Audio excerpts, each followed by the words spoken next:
The knock comes at 4:47, 2 hours before the scheduled contact. Your hand finds the well rod in your coat pocket before your eyes are fully open. The farmhouse is dark. No light under the door. The knock repeats. 3 short, 2 long, 1 short, which is René Fournier's pattern. But René is supposed to be in the hills coordinating the drop zone survey, and the knock is coming from the front entrance, not the kitchen door he's used for 6 weeks. You have approximately 20 seconds to decide whether the man at the door is René, or whether René gave up that knock pattern sometime between midnight and now.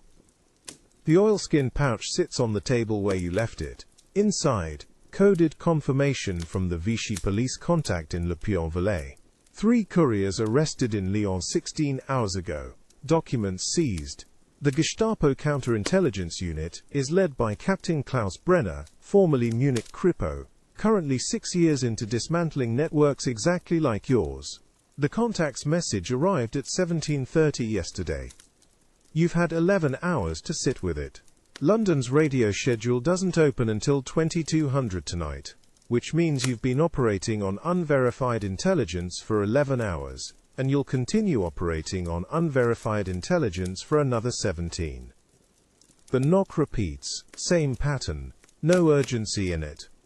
You cross to the door. The well rod stays in your pocket but your hand stays on it. You open the door 6 inches. René Fournier stands in the pre-dawn dark, 41 years old, 70 kilos of Auvergnat peasant stubbornness compressed into a frame built for carrying hay bales and grievances. He's wearing the same wool jacket he's worn since February. His face tells you nothing. You're early, you say. Bertrand sent a runner, Fournier says. Léon problem. You step back. Fournier enters. You close the door and do not light the lamp. The farmhouse kitchen holds the cold of the previous night. The stove is out. You left it out because a smoking chimney at 4:47 is the kind of detail that gets remembered. What did Bertrand say, you ask? 3 arrests. Gestapo. Documents. When? Yesterday morning.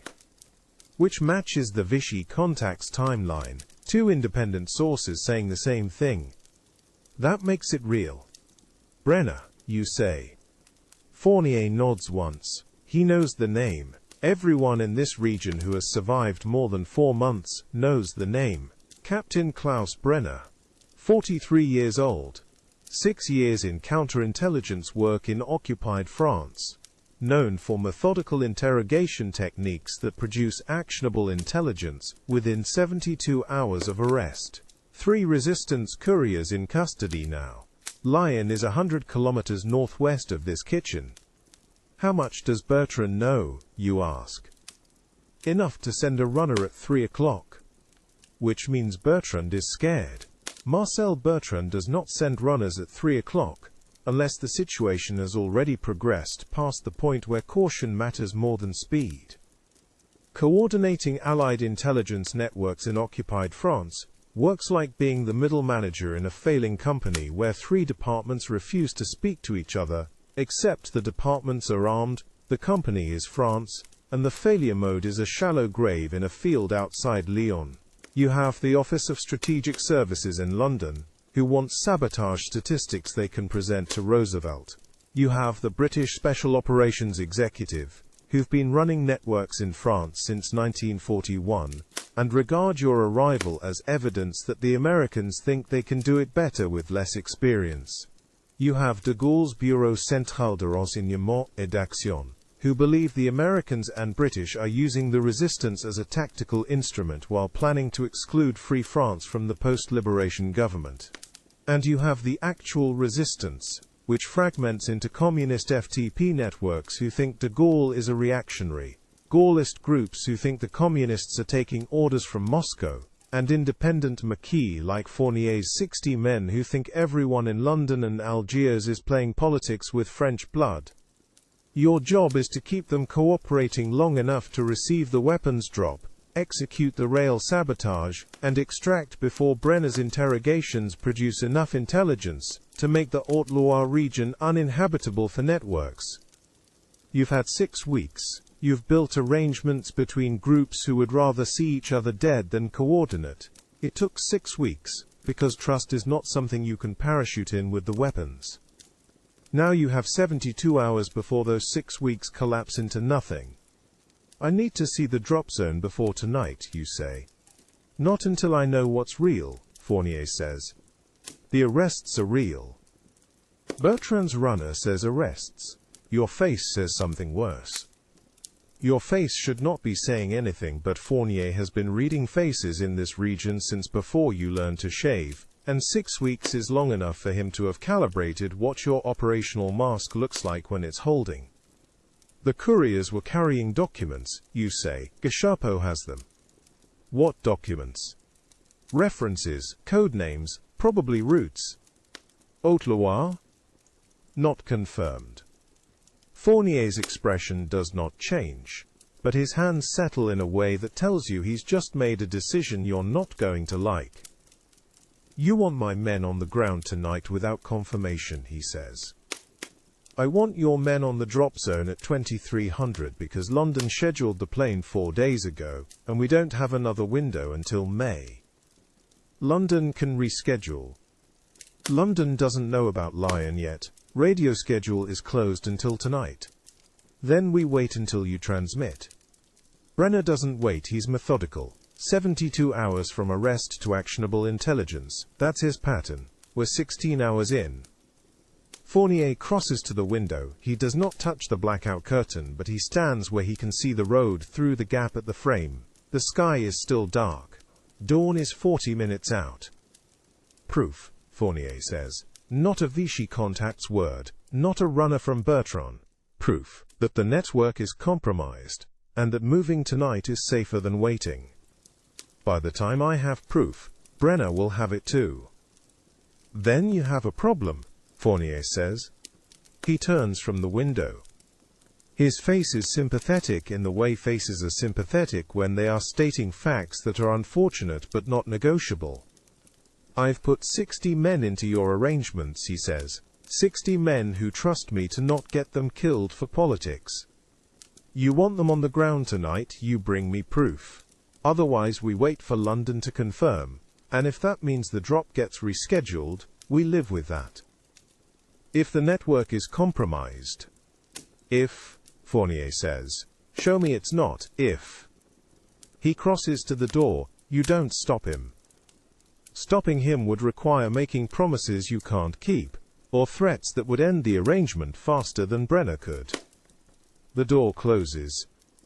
You hear his footsteps on gravel. They fade. The oilskin pouch sits on the table. Inside, one unverified report from a Vichy contact whose reliability you cannot prove. Outside, 56 hours until Brenner's interrogations produce enough intelligence to make every safe house you've used a killbox. The well rod is still in your pocket. You leave it there. Dawn is 38 minutes out. You reach Bertrand's farmhouse at 6:20, 2 hours after the knock that wasn't scheduled. The walk from your safe house to his takes 40 minutes through fields that have not changed since the Romans planted wheat here. The morning is cold enough that your breath shows. The sky is the color of old iron. No wind. The kind of stillness that makes sound carry. The kind of stillness that makes a truck engine audible from 3 kilometers. You approach from the south, through the tree line that shields the farm from the road. Bertrand's farmhouse sits in a depression that puts it below the sightline of anyone traveling the main route between Brioude and Le Puy-en-Velay. Good positioning for a man whose survival depends on not being noticed. The kitchen door is unlatched. You enter without knocking. Marcel Bertrand sits at the table with a cup of something that is not coffee but occupies the same position in the morning routine.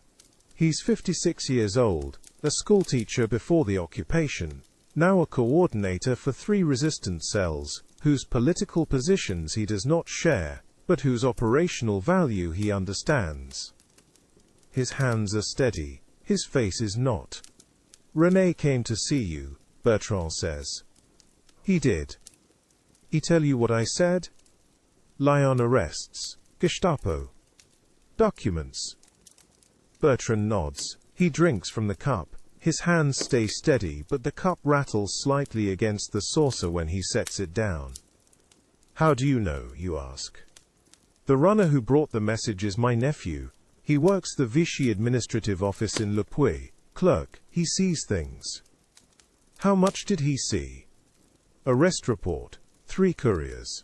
Detained Lyon Montluc prison. Documents transferred to Gestapo custody. Brenner's name on the transfer paperwork. When? The arrests happened April 11th, 9 o'clock. The transfer happened same day, 1400. Which gives Brenner 34 hours with the documents before you learned they existed. 34 hours is enough time to have started interrogations. It is not enough time to have completed them, because Brenner does not complete interrogations quickly. His reputation is built on patience.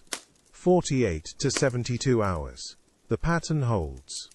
He is building a map in Lyon right now, cross-referencing names and code names, locations and routes, drawing lines between safe houses he has not visited yet. You cross to the window. The view shows the yard, the barn, the road beyond, empty.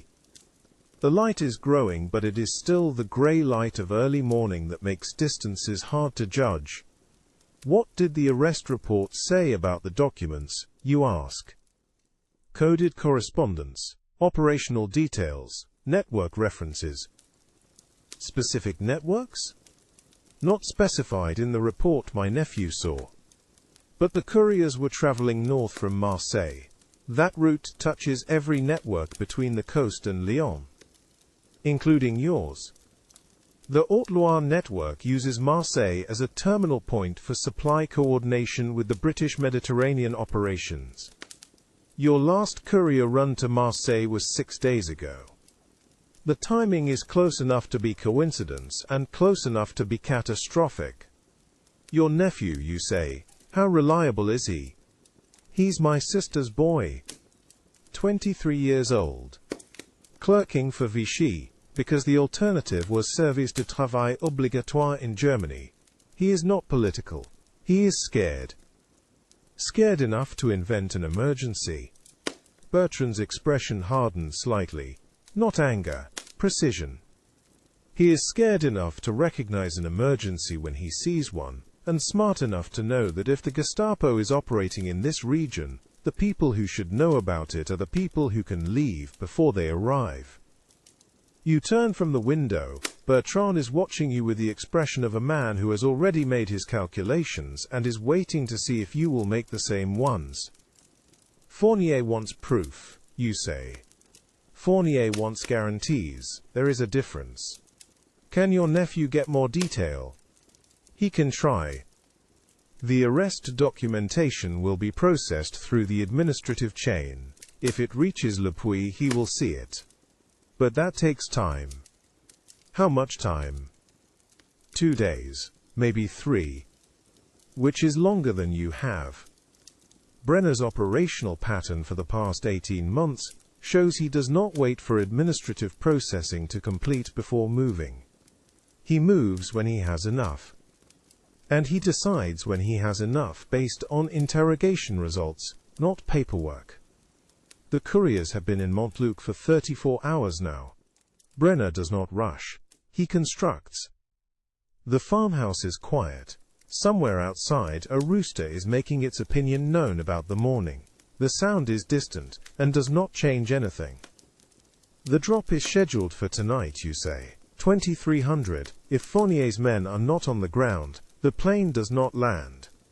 If the plane does not land, we lose the weapons, and London loses confidence that this network can execute. If Brenner is 48 hours behind us, moving tonight puts 60 men in a field with a plane circling overhead and Gestapo trucks on the roads. Brenner does not raid until he has mapped the entire structure. That is his pattern. He will spend the next 2 days interrogating, cross-referencing, building a complete picture. He will not move until he knows where every safe house is, who runs them, and which roads connect them. which gives him 2 days to learn that we are meeting in a field tonight. Bertrand stands. He crosses to the stove and pours something from a pot that produces steam but no recognizable smell. He does not offer you any. He drinks it standing, looking at the wall where a calendar from 1942 still hangs, because replacing it would require going into town and explaining why you need a 1943 calendar, when most people are not planning that far ahead. I have 3 cells under my coordination, Bertrand says. 42 people total, 18 of them have families in this region. If I move them tonight, and Brenner is not coming, I have endangered them for nothing. If I do not move them tonight and Brenner is coming, I have left them in place to be arrested. He turns from the stove. You are asking me to make a decision with incomplete information, he says.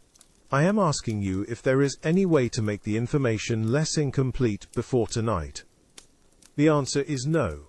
The radio schedule does not open until 2200. London will not have processed the Lyon intelligence yet. The Vichy contact cannot provide more detail than he already has. Bertrand's nephew will not see updated documentation for 2 days. The only source of new information is Brenner himself, and Brenner does not announce his movements in advance. You are operating in the gap between what you know and what you need to know, making decisions that will determine whether 42 people survive the next 72 hours. I will transmit to London tonight, you say. I will request confirmation of Lyon intelligence and updated threat assessment, if London confirms that is your proof. If London does not respond, we proceed as if the threat is real. And if London confirms but advises delay, then we delay and accept that the next drop window is May. Bertrand considers this. His face shows the calculation. The drop tonight represents 3 months of arrangement. The weapons are already in the air somewhere over the Mediterranean. The plane will circle once. If the ground team is not in position, it will not circle twice. I will have my people ready, Bertrand says. If you get confirmation, we move. You nod. The agreement is made. It is not the agreement you wanted, but it is the agreement that is possible with the information available. You leave through the kitchen door. The morning is lighter now. The sky has moved from iron to something closer to pewter. The cold has not changed. 54 hours remain. The British SOE safe house is 4 kilometers west of your position, which means Captain David Aldridge does not know about the Lyon arrests yet unless someone told him, and the list of people who would tell him is short and you are not on it. You reach the house at 8:15. It is not a farmhouse. It is a stone cottage that sits in a fold of land where the Allier River makes a bend that is not visible from the road. Aldridge has been operating out of this location since January. 3 months is a long tenure for a safe house in occupied France, which means either Aldridge is extraordinarily careful or extraordinarily lucky, and in your experience, lucky officers do not last 3 months. You approach from the north. The protocol is a whistle. 2 notes, ascending. You give it from 30 meters out. The door opens before you reach it. Corporal James Whitfield stands in the frame. 24 years old, radio operator. The kind of competence that looks like calm, until you realize it is just very carefully managed fear. He has been in France for 7 weeks. In radio operator terms, 7 weeks is enough time to have developed a specific awareness that every transmission is a location marker, and every location marker is a potential raid coordinate. Captain's inside, Whitfield says. You enter. The cottage interior is cold, no fire. The radio is in the back room, which means Aldridge is serious about not producing signals intelligence for anyone with a direction-finding truck. Brenner's unit runs 2 DF trucks in this region. You have seen them on the roads between Le Puy and Brioude, moving slowly, antenna rotating. Looking. Captain David Aldridge sits at a table with a map spread in front of him. 42 years old, Special Operations Executive, 18 months in France across 3 different networks. He has the look of someone who has survived long enough to have opinions about how operations should be run, and who should be running them. "You're early," Aldridge says without looking up from the map. "Lion problem," you say. Now he looks up. You lay it out. 3 couriers. Montluc prison. Brenner. Documents. 72 hours from arrest to actionable intelligence, which means you are now 52 hours from the moment when every safe house in the Haute-Loire region becomes a calculated risk instead of a secure position. Aldridge listens without interrupting. When you finish, he leans back in his chair and regards you with the expression of a man who is deciding how much of his actual reaction to share. "Brenner," he says. "You know him. I know what he did to the Marseille network in January. 12 arrests, 3 safe houses." The network coordinator was found in a car outside Aix-en-Provence, with a single gunshot wound that was ruled suicide by Vichy police, which tells you everything you need to know about how much the coordinator wanted to be found. The cottage is quiet. Whitfield has moved to the window where he is watching the approach road with the stillness of someone who has learned that watching is the only useful thing you can do when you cannot control what arrives. "The drop tonight," Aldridge says. "You are still planning to proceed. If I can get Fournier's men on the ground." "Can you?" "He wants proof the network is compromised. I cannot give him proof without London confirmation, and London will not have processed the intelligence yet." Aldridge nods slowly. He is doing the same calculation you have already done. The drop represents coordination between 4 organizations who do not trust each other. Cancelling it means explaining to London why an American OSS officer made the decision to abort a British SOE supply operation based on unverified intelligence from a Vichy contact. Proceeding means putting 60 men in a field, while a Gestapo counterintelligence unit operates somewhere within 100 kilometers. "What do you need from me?" Aldridge says. "Confirmation that Brenner's operational pattern is what I think it is. You have been here longer. You have seen him work. I have seen the aftermath of him working. The pattern is consistent. He does not raid until he has built a complete picture. He will spend 2 days interrogating the couriers, cross-referencing the documents, identifying connections. When he moves, he will move against the entire network simultaneously. Multiple locations, coordinated arrests. The goal is not to catch one cell. The goal is to collapse the structure. Which means tonight is still secure." "Tonight is probably secure," Aldridge says. Probably is doing a lot of work in that sentence. He stands. He crosses to the map and points to a location 15 kilometers south of your current position. "This is the drop zone you are using," he says. "Yes. I have used it twice. January and February. Both times without incident. The approach roads are visible from 3 directions. If Brenner sends trucks, you will see them before they arrive.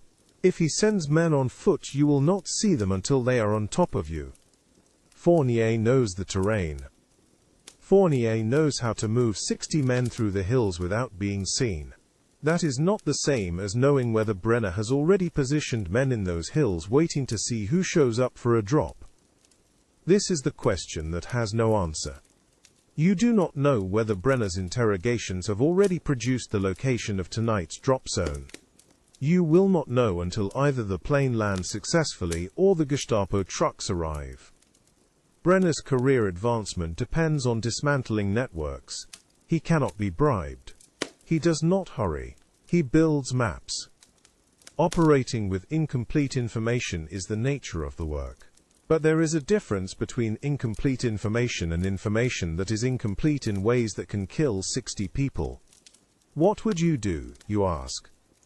Aldridge regards you for a long moment. His expression is not hostile.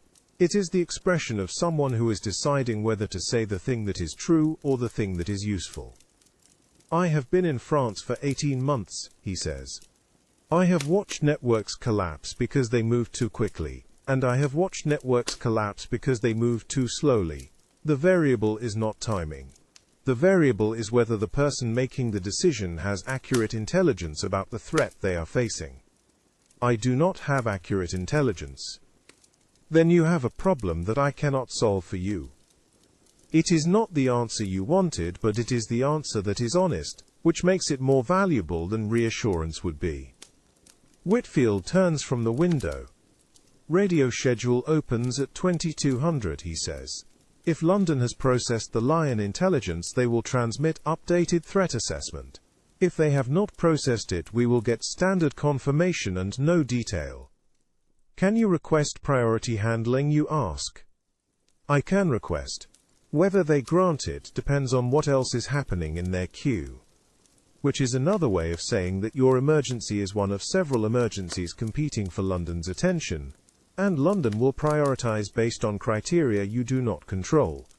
The coordination of Allied intelligence networks in occupied France requires managing the intersection of 4 organizations who do not trust each other, 3 resistance factions with incompatible political agendas, and 1 German counterintelligence officer who is methodically building a map of everything you have built in 6 weeks. Your tools are unverified intelligence, incomplete communication windows, and the cooperation of men like Fournier who will not move without proof you cannot provide.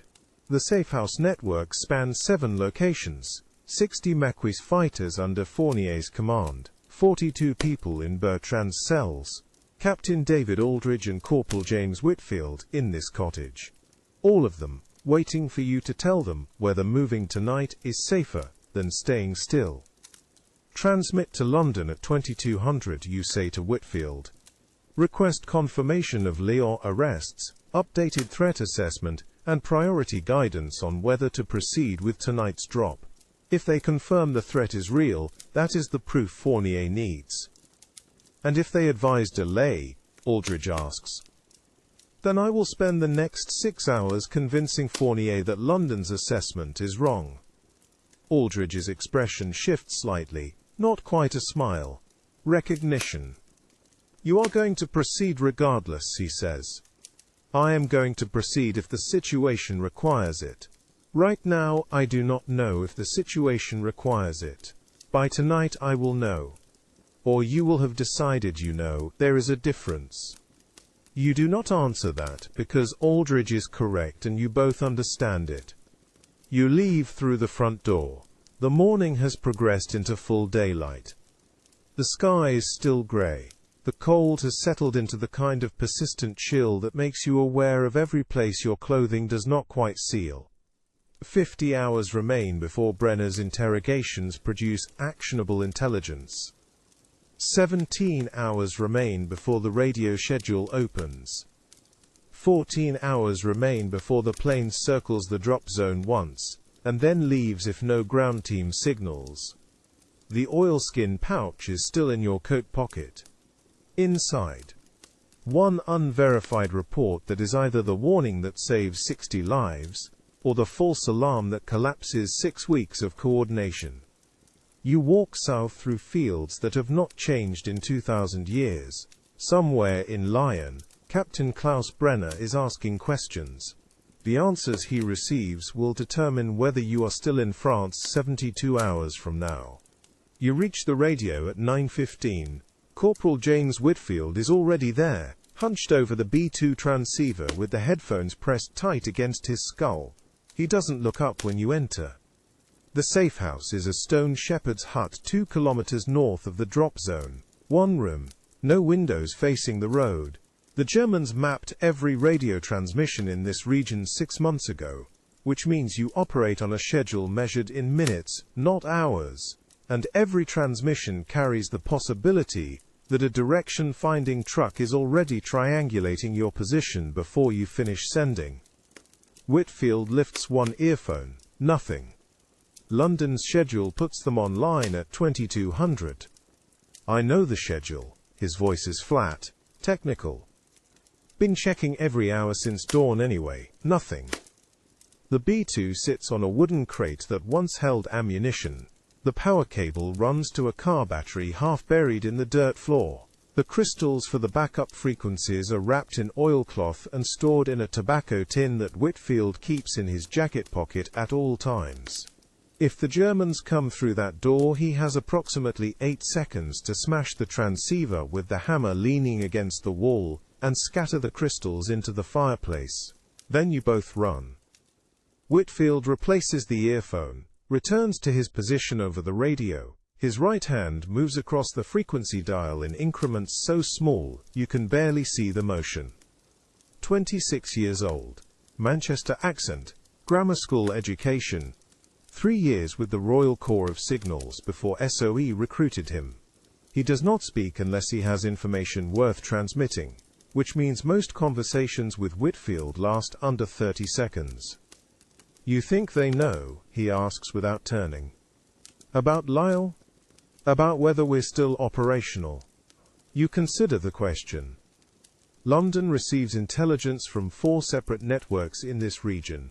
Whether anyone in London has a complete picture of what Klaus Brenner is doing right now, the interrogations that have been running for 47 hours, the methodology that never fails to produce actionable intelligence within his 72-hour operational window, is a question that keeps you awake at night. The answer is almost certainly no. If they don't know yet, you say, they will tonight. Whitfield nods once, keeps listening. The frequency dial catches the morning light. Outside, a dog barks twice, then stops. You watch the oilskin message pouch on the table beside the radio. Inside, 3 courier reports from the past week, 2 maps with safehouse locations marked in pencil, and a decoded summary of German troop movements. If Brenner's interrogations in Lyon produce your network's codename, every document in that pouch becomes evidence at a tribunal. 47 hours, Whitfield says. Still not looking up. Since the arrests, 46 and change. Brenner's timeline puts first actionable intelligence at 48 to 72. We're in the window. You already know this. Whitfield knows you know this. He says it anyway because saying it out loud makes it a technical problem instead of a death sentence. And technical problems have solutions. What's London's position on network extraction? Policy is to relocate primary contacts and suspend operations for 30 days minimum. Whitfield's hand stops moving. That's policy. Reality is we've got 60 McKee in the hills who won't relocate without proof. 3 safe houses that need 48 hours, notice to evacuate, and a weapons drop scheduled for tomorrow night that René Fournier will not postpone without direct confirmation from London. And we can't get confirmation until tonight. Correct. The silence that follows is not comfortable. Whitfield returns to scanning frequencies. His breathing changes rhythm. Shorter, faster. You recognize the pattern. He's hearing something. London. No. He waves you silent. Listens for another 10 seconds. Then leans back. Gestapo frequency. Direction finding unit reporting position. Where? Vichy. 70 kilometers north. He removes the headphones entirely. Looks at you for the first time since you entered. They're moving south. The room temperature drops. Not literally, but you feel it anyway. Brenner's counterintelligence unit operates from Lyon. Direction-finding trucks deploy ahead of raids. 70 kilometers means they're already inside the operational radius for this valley. Timestamp on the transmission? 11 minutes ago. Whitfield's hand moves to the tobacco tin in his jacket. Doesn't open it, just confirms it's there. Could be routine. Could be they've already got a target.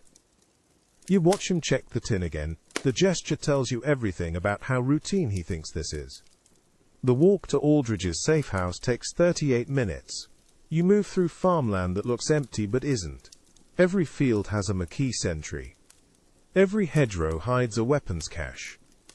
Fournier built this network with the careful paranoia of a man who watched the French government collapse in 6 weeks. and he does not trust anyone who arrived after the armistice. Which includes you, which includes Aldridge. The SOE Safe House is a miller's cottage on the edge of a stream that runs dry 6 months of the year. The mill wheel is frozen in place, half rotted. The approach gives you 60 meters of open ground with no cover, which is exactly why Captain David Aldridge chose it. He's waiting outside when you arrive, 41 years old, Oxford accent, 3 years in France, speaks better French than half the locals. He looks like a literature professor, moves like someone who spent 18 months in Changi before Singapore fell. "You're early," he says. "We need to talk." "About Lyle." "Already heard." He gestures toward the cottage.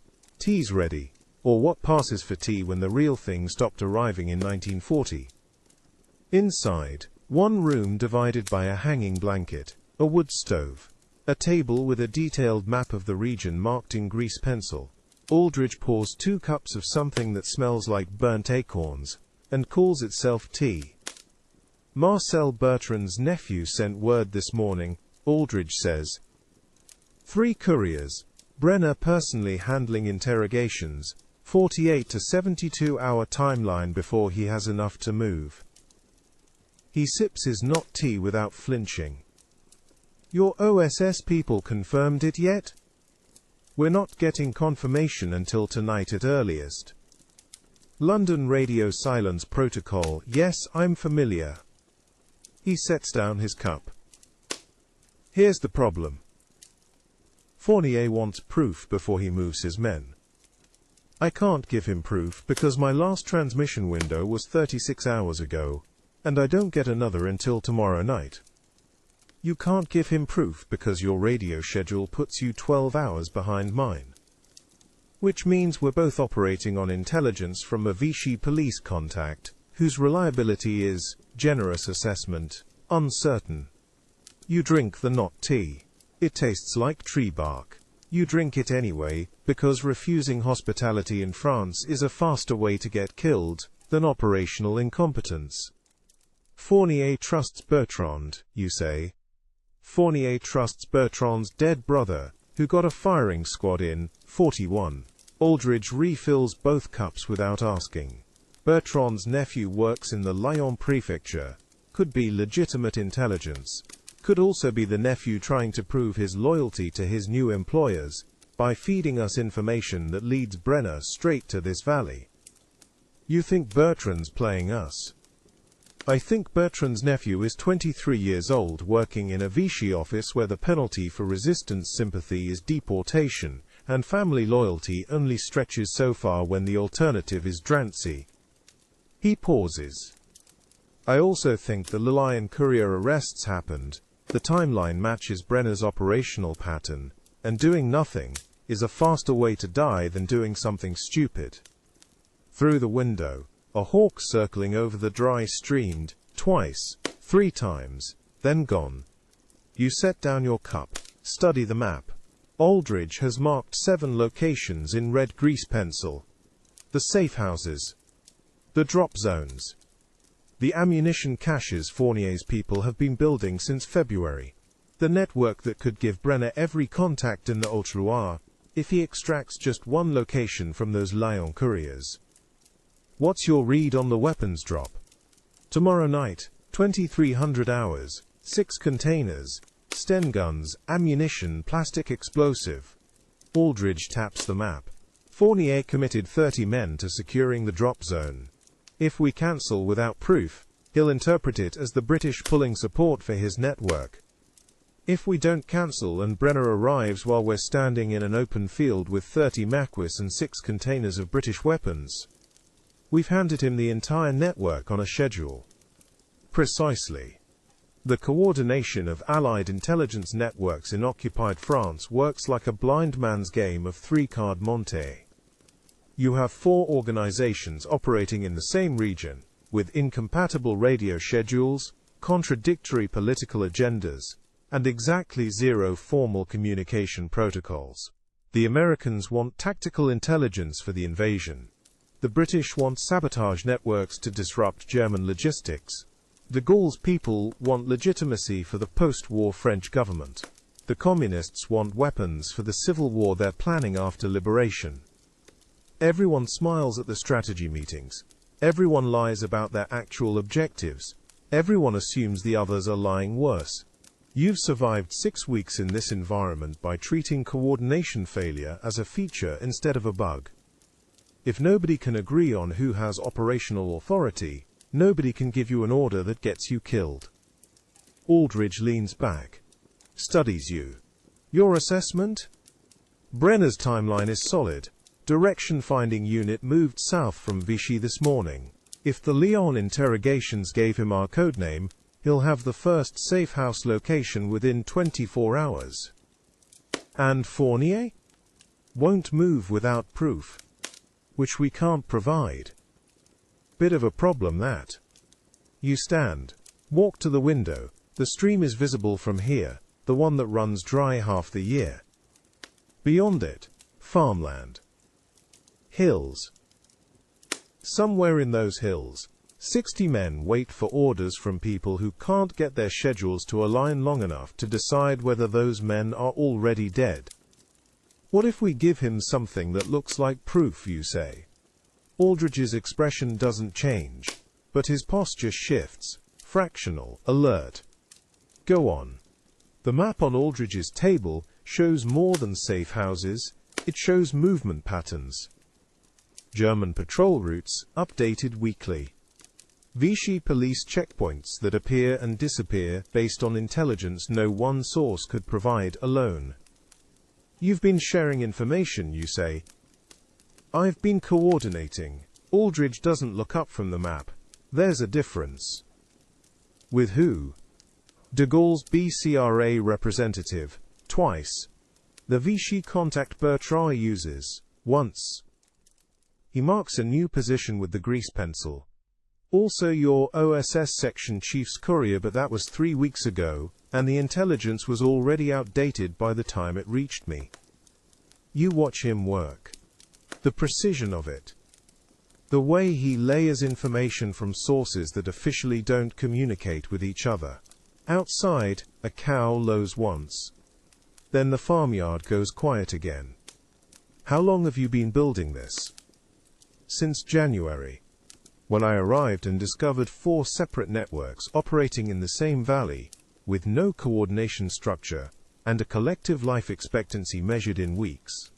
He straightens. Someone had to do it. You were busy establishing your own network. The BCRA representative thinks Americans are tactical amateurs.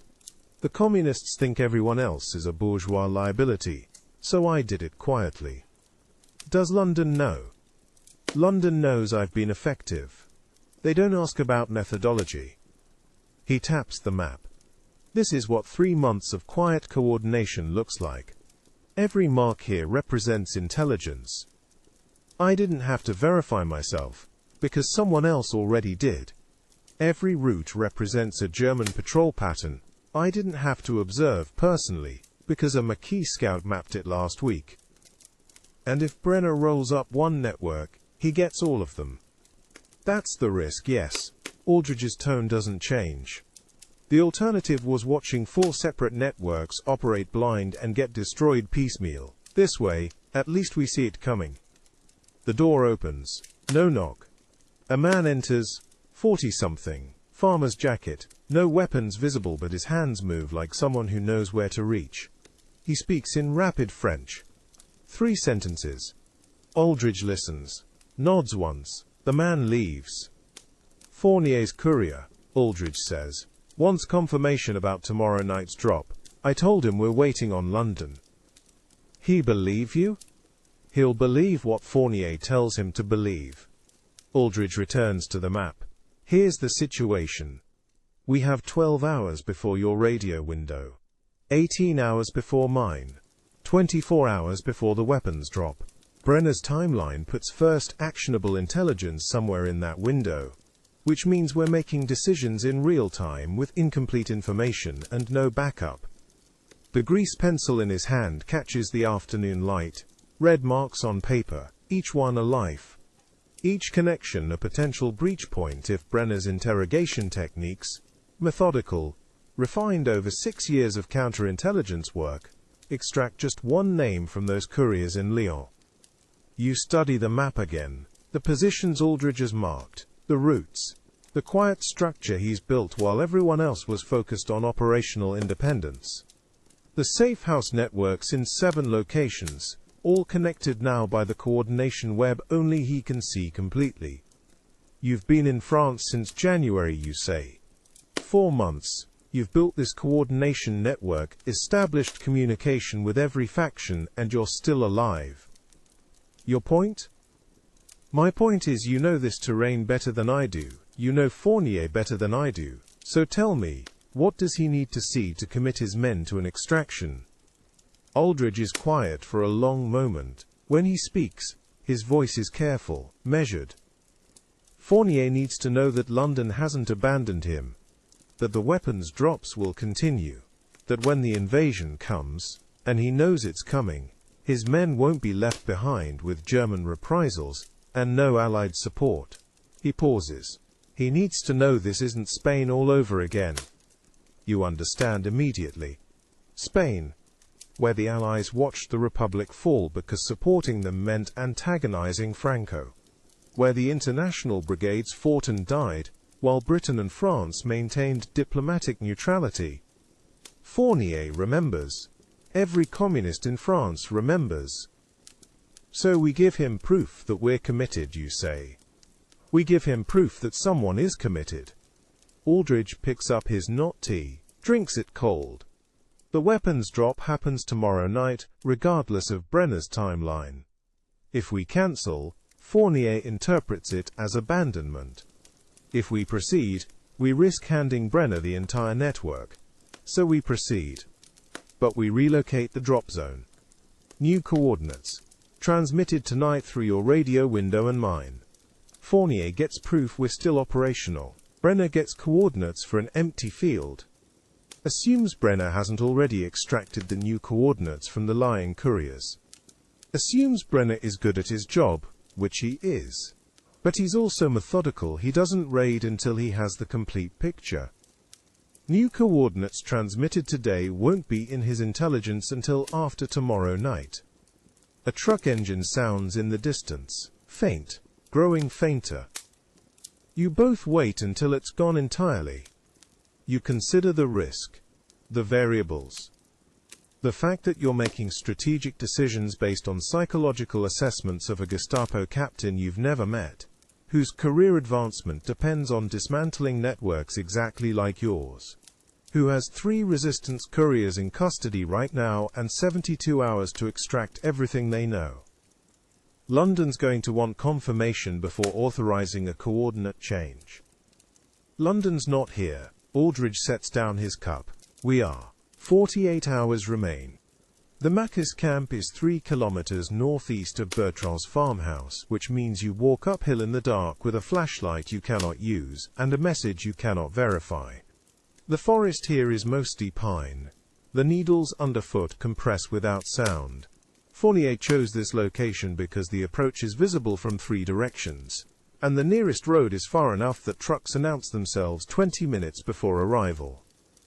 You reach the perimeter at 8:15. No one challenges you.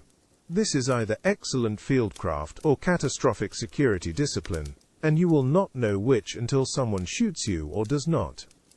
The camp is smaller than you expected. 11 men visible. Fournier is standing beside a map table that is actually a door balanced on 2 ammunition crates. He does not look up when you approach. Bertrand says Lyon happened, you say. Bertrand says many things. His nephew works Vichy police records. The arrest log matches Brenner's pattern. Fournier marks something on the map with a pencil. Patterns are not proof. Proof takes time we do not have. Then we wait for proof. The political geometry of occupied France works like a 4-way standstill where everyone has a gun and nobody trusts the person holding the map. You have de Gaulle's people who think the communists will seize power the moment the Germans leave. You have the communists who think de Gaulle's people are British puppets. You have the British who think the Americans showed up late and want credit for work they did not do. You have the Americans who think the British are managing a colonial holding action disguised as liberation. And sitting in the middle of this magnificent disaster is you, trying to coordinate a weapons drop that requires all four groups to agree on a drop zone, a signal protocol, and a distribution plan, which is approximately like getting four divorcing couples to agree on who gets the house. The learning curve has been efficient. London confirms the drop for tomorrow night, you say. 2200 hours, 6 containers, Sten guns, ammunition, plastic explosive. And if Brenner is already moving, then we relocate before the drop and lose the coordinates. Fournier sets down the pencil. The containers land in the wrong field. The Germans recover them, and 60 men have no weapons. You are asking me to commit my people to a location before I know whether the location is safe. I am asking you to decide whether unverified intelligence from a Vichy contact is sufficient reason to assume we are compromised. It is not. Then we proceed as planned. No, Fournier straightens. You proceed as planned. I proceed when I have evidence that proceeding is not suicide. The map on the table shows the drop zone, the approach routes, the fallback positions. Fournier has been fighting in these hills since 1941. You have been here since February. René Fournier commands 60 Maquis across 7 locations. The arithmetic is clear. He understands the terrain better. What would constitute evidence, you ask? Confirmation from London that the Lyon arrests are real. Confirmation that Brenner is the officer in charge. Confirmation that the timeline is what Bertrand claims. London does not have that information yet. Then I will wait until they do. You watch him return to the map. The pencil moves across the paper with the steady rhythm of someone who has made this argument before and won. If we wait, you say, and Brenner arrives before we relocate, the network collapses in 72 hours. If we move, Fournier says, and the intelligence is false, I lose operational security for no reason, and the network collapses anyway. The silence that follows is the sound of two people who both understand the problem and cannot solve it. I will ask London for confirmation, you say. Good. You turn to leave. Fournier's voice stops you at the edge of the clearing. If the confirmation comes before tomorrow night, I will move my men. If it does not, the drop proceeds without us. The walk back takes 38 minutes. The sun is fully up now. The forest is bright and cold, and completely empty. The radio schedule opens at 2200. You reach the transmission site at 2130, which gives Corporal James Whitfield time to set up the aerial and tune the frequency, without working under deadline pressure. The site is an abandoned shepherd's hut 4 kilometers west of Bertrand's farmhouse. It has no roof. The walls are mostly intact. The previous occupants left in 1940 and have not returned. Whitfield is already unpacking the B2 when you arrive. The transceiver weighs 35 pounds. The battery pack adds another 12. The aerial wire runs 60 feet, and requires 2 trees with sufficient spacing, and no line of sight to the nearest road. Fournier wants confirmation before he commits, you say. Whitfield nods without looking up. His hands move through the setup sequence with the practiced efficiency of someone who has done this 200 times, and understands that radio work is mostly about not making mistakes. London needs to confirm line arrests, identify Brenner by name, verify the 72-hour timeline. That is 3 separate intelligence requests, Whitfield says. We have a 15-minute window.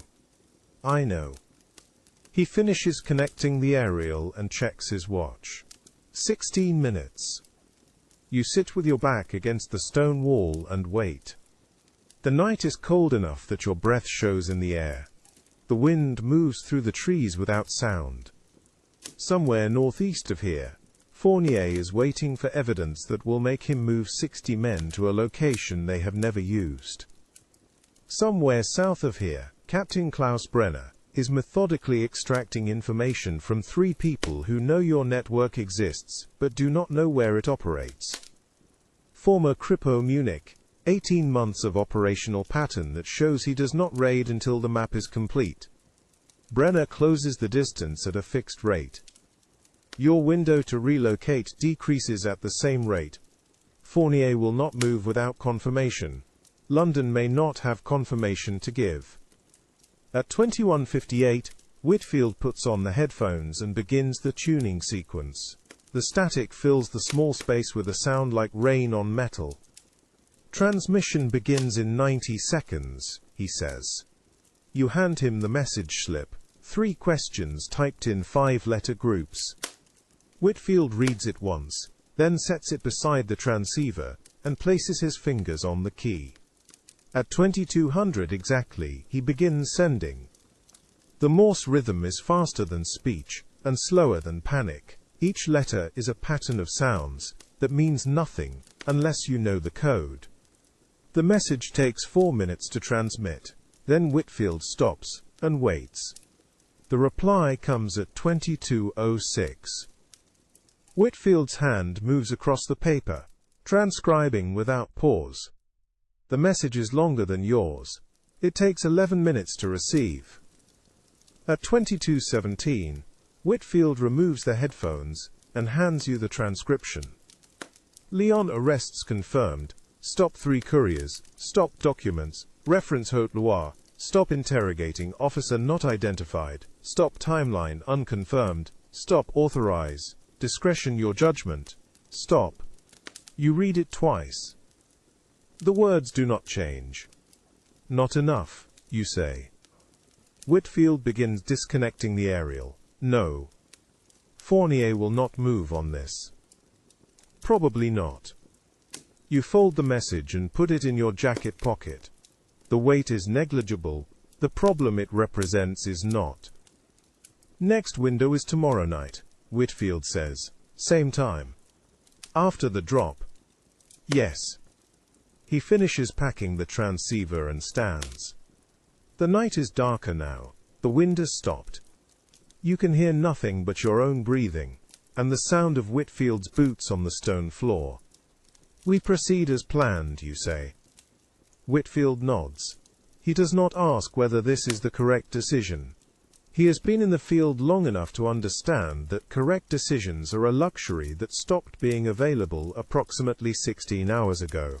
You notice the tremor at 9:30 the next morning. Whitfield is checking the drop zone coordinates against the map, and his hand shakes enough that the pencil leaves a double line where there should be one. He sees you watching and sets the pencil down. How long since you slept, you ask? 36 hours. Consecutive? Yes. The operational requirement for radio operators is simple. Maintain security, maintain schedule, maintain function. Whitfield has been doing all 3 since February without complaint. The problem is that human beings are not designed to sustain that operational tempo indefinitely, and the first indicator of breakdown is usually something small. A tremor. A missed detail. A moment of hesitation where there should be immediate action. The drop is in 13 hours, you say. You should rest. I will rest after the drop. You should rest before the drop. Whitfield returns to the map. The coordinates need verification. The signal sequence needs review. The fallback protocol needs to be delegated. He stops. To whom? Captain David Aldridge can verify coordinates. I can review signal sequence. And the fallback protocol does not require review if the primary protocol succeeds. The logic is sound enough that Whitfield has no immediate counter-argument. He stands there for approximately 8 seconds, visibly calculating whether 4 hours of sleep is worth the risk of delegation. If something changes, he begins. I will wake you. If London transmits early, I will wake you. If Fournier, I will wake you.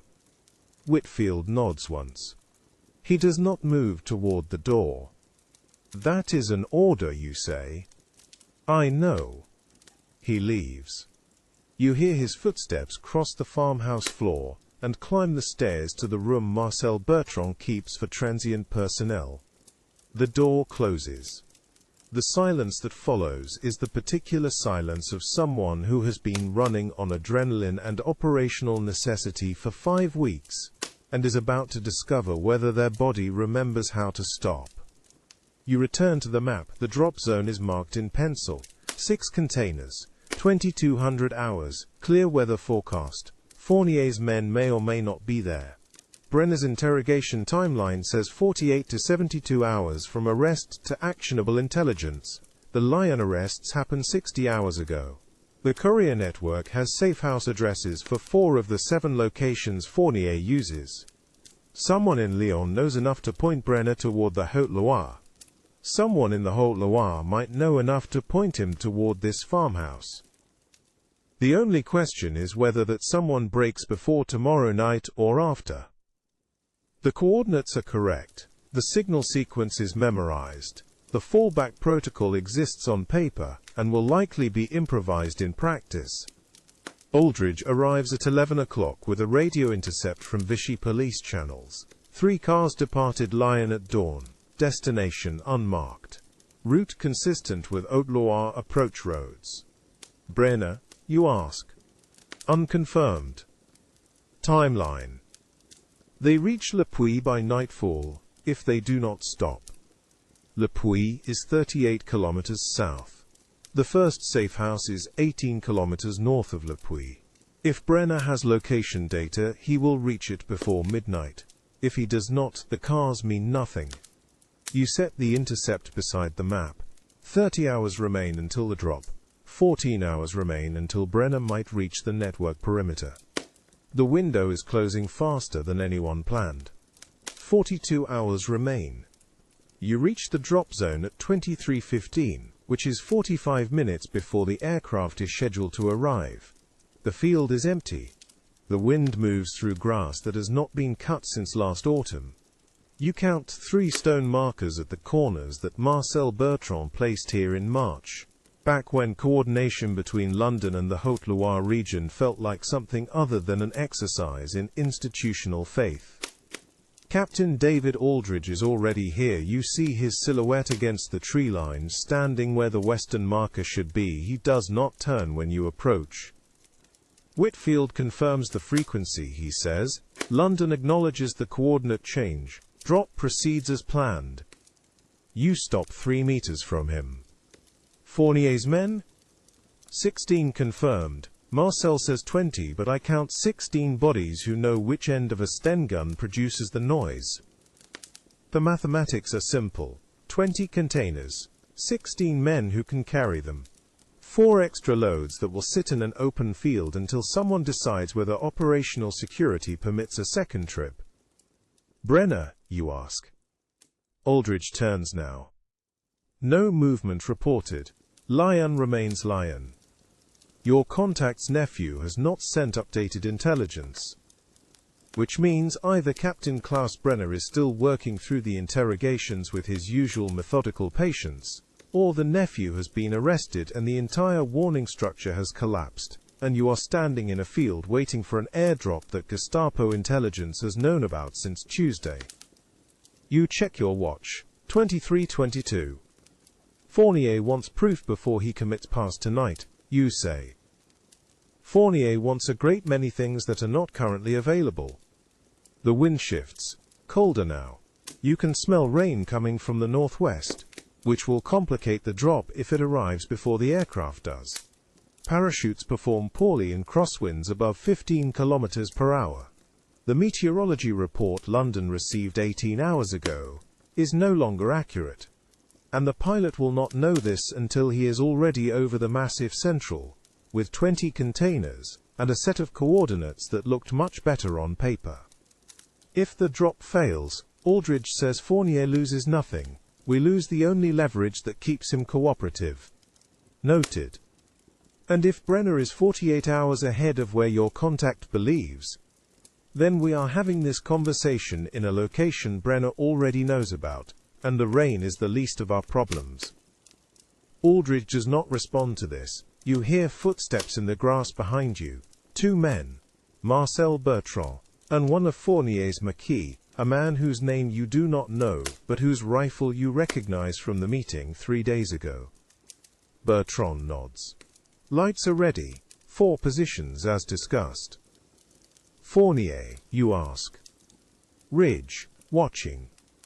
Which means René Fournier has positioned himself where he can see the drop succeed or fail, but far enough from the field that if Gestapo trucks arrive instead of a British aircraft, he can be gone before the first shot is fired.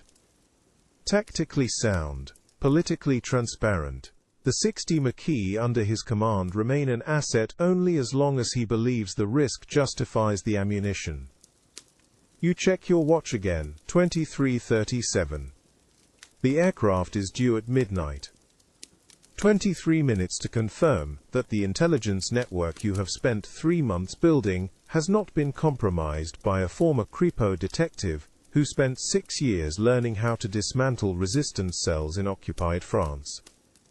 23 minutes before you discover whether Marcel Bertrand's nephew is reliable, whether London's meteorology section understands French weather patterns, and whether Fournier's definition of proof includes watching British munitions fall from the sky, or requires something more specific. The field is silent except for the wind. Aldridge is watching the northern horizon. Bertrand is checking the flashlight positions with the Maquis. You are standing in the center of an open space that will either validate 3 months of operational planning, or confirm that Klaus Brenner is better at his job than you are at yours. The rain has not started yet. 42 hours remain. The aircraft appears at 0:04, 4 minutes late. You hear it before you see it. The engine sound wrong for altitude, too low, the pilot compensating for wind that the meteorology report did not predict. The nose drops. The containers deploy in sequence, 20 dark shapes against darker sky, parachutes opening in a rhythm that suggests the dropmaster knows exactly what he is doing despite the crosswind that is now gusting above 20 km/h. Bertrand's flashlight signals. 3 short bursts. Confirmation. The containers land in a pattern that is almost correct. 18 inside the designated zone. 2 outside. 1 by 40 meters. 1 by 70. The Maquis move immediately, no hesitation.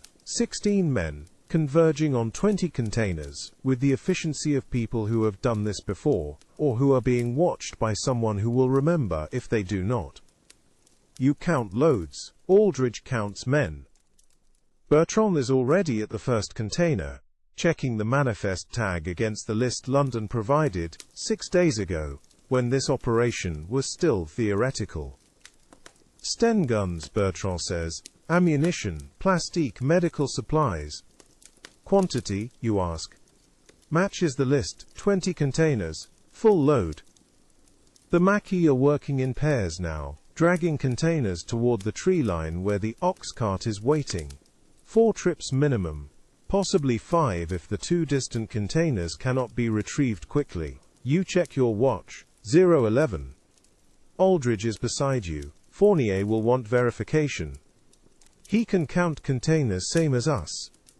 He will want verification that what is inside the containers matches what London promised.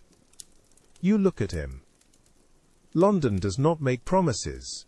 London makes commitments that are subject to operational revision based on factors outside field control. Semantic distinction. Accurate distinction. The wind is stronger now.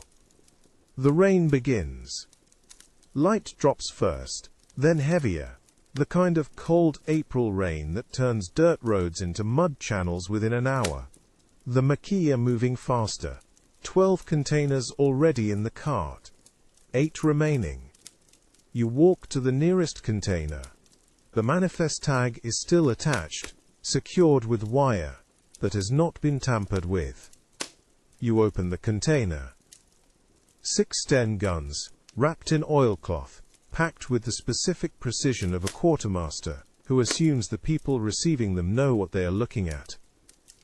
The oilcloth is British military issue, which is to say it will keep the guns dry in a Scottish rain but may or may not survive French humidity, and the Maquis will discover this 6 weeks from now, when they open a cache and find surface rust on components that were pristine tonight. Bertrand is watching you. Good? Functional. Fournier needs to see this. Fournier is on the ridge, he can see it from there. He needs to see it close. You close the container. The rain is steady now. The Maquis have loaded 16 containers. 4 remain, including the 2 that landed outside the zone. You check your watch. 0:23. 2 hours ago, Klaus Brenner was in Lyon, 48 hours into interrogations that have produced enough intelligence to reference the Haute-Loire network by codename, but not enough to produce coordinates. In 2 hours the sun will rise, and every man in this field will need to be gone, and the evidence that 20 British containers landed here will need to be erased or explained, and the ox cart will need to reach the cache location before the roads are monitored. You see movement on the ridge, a figure descending, Fournier. He reaches the field at 0:31, does not speak immediately. Walks to the nearest container, opens it, examines the contents, with the attention of someone who understands that the difference between a Sten Mark II and a Mark III is not academic when you are training men who have never used either. "This is what London sent?" he asks. "Yes." "Not surplus, not obsolete." "Correct." He closes the container. "How many drops?" "This was scheduled as a single delivery." "How many more are planned?" "That depends on whether this one produces operational results that justify continued support." Fournier looks at you. "You are telling me London will cut supply based on performance metrics?" "I am telling you London allocates resources based on demonstrated capacity to use them effectively." Diplomatic answer. Operational answer. The last 4 containers are being loaded. The Maquis are working in the rain now, moving with the speed of people who know that every minute in an open field is a minute closer to exposure. You hear the ox cart creak as the final container is secured. Fournier is still watching you. "Bertrand says Brenner is in Lyon?" "Correct." "Bertrand says you have 42 hours before Brenner extracts enough intelligence to reach the safe houses." That is the operational estimate. Estimate. Yes. Not certainty. Certainty is not available. Estimates are what we have. He does not respond immediately. The rain is heavier now. You can see the ridge where he was standing 10 minutes ago, can see the tree line where the ox cart is waiting, can see the field that will need to show no evidence of tonight's work by dawn. If Brenner arrives early, Fournier says, do we fight or do we run? That depends on how early he arrives and what intelligence he has when he does. Another diplomatic answer. Another operational answer. Fournier turns toward the ox cart. Move the containers. I want them in the cache by 3 o'clock. He walks away, does not look back. The field is empty now except for you, Aldridge and Bertrand. The rain is cold. Your jacket is soaked through. You check your watch. 0:47. 41 hours remain. You reach the farmhouse at 2:15. The ox cart is already there, unloaded, the containers distributed across 3 separate cache locations that Marcel Bertrand selected in March, when operational security meant something other than hoping Klaus Brenner's interrogation schedule runs slower than expected. The Maquis are gone. Fournier is gone.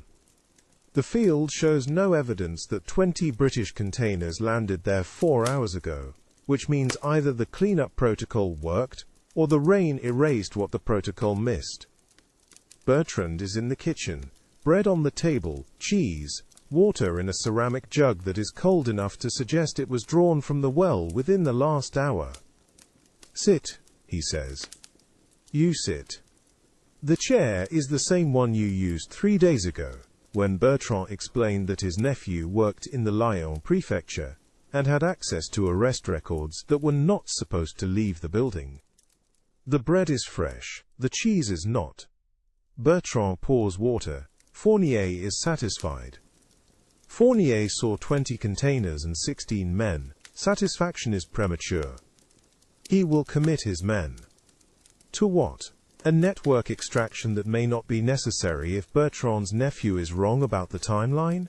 Or to a defensive operation that will be inadequate if Brenner is already closer than we think? Bertrand does not answer immediately. He is older than you thought when you first met him.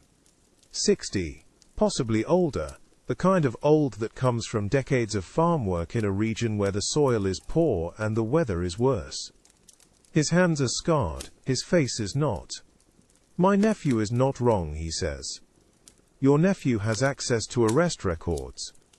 He does not have access to Brenner's interrogation notes or operational timeline. He has access to the Vichy police liaison who does. You stop chewing. Explain. The liaison reports to the prefecture twice per week. My nephew sees the reports before they are filed. Last report was Thursday. Brenner has extracted 3 courier names, 2 safehouse references, and 1 code name that matches the Haute-Loire network. Code name only. Code name only. No coordinates, no contact schedules. You drink water. The ceramic is cold against your hands. Outside the rain has stopped. You hear wind moving through the farmhouse eaves, the sound of old wood settling, the distant creak of a barn door that was not latched properly. If Brenner has the codename, you say, he will cross-reference it against Lyon intelligence records. Those records will show supply routes, contact patterns, and regional distribution networks. He will not need coordinates, he will triangulate. How long? 48 hours. Possibly less if the Lyon records are more complete than we think. Bertrand refills your water. Then you have 40 hours. To do what? Relocate the safe house networks in 7 locations, re-establish contact protocols with 3 resistance factions, and convince London that the network is still operational despite having no confirmation that any message we have sent in the past 6 weeks has been received. Yes. You look at him, he is not joking. His face shows the same expression you saw 3 days ago, when he explained that his nephew's intelligence was reliable, because family loyalty in Vichy France operates on a different logic than institutional loyalty, and the nephew understood that betraying Marcel Bertrand was a faster way to die than betraying the prefecture. Fournier will not move his men without coordinates, you say. Aldridge will not authorize a coordinate change without London confirmation. London will not respond until the next transmission window, which is 2200 hours tonight. Then you have 20 hours to prepare for a response you may not receive. Operational planning based on institutional faith. Operational planning based on the fact that Klaus Brenner is methodical, patient, and 40 hours away from dismantling everything you have built since February. You finish the water, stand. The farmhouse kitchen is warm. The stove is still producing heat from coals that were banked hours ago. You can smell bread, cheese, wood smoke, and the faint mineral scent of well water that has traveled through limestone before reaching the surface. If Brenner arrives early, you say, "What is your protocol?" "I burn the farmhouse." "And go where?" "The hills." Same as Fournier. "With what supplies?" "Whatever I can carry." You look at him. He is not joking about this either. His face shows the same calm you have seen in people who have already decided which part of their life they are willing to lose and which part they will defend. 40 hours, you say. Correct. You walk to the door, stop, turn back. Your nephew, you say. If Brenner reaches him, he will not talk. You cannot know that. I know my family.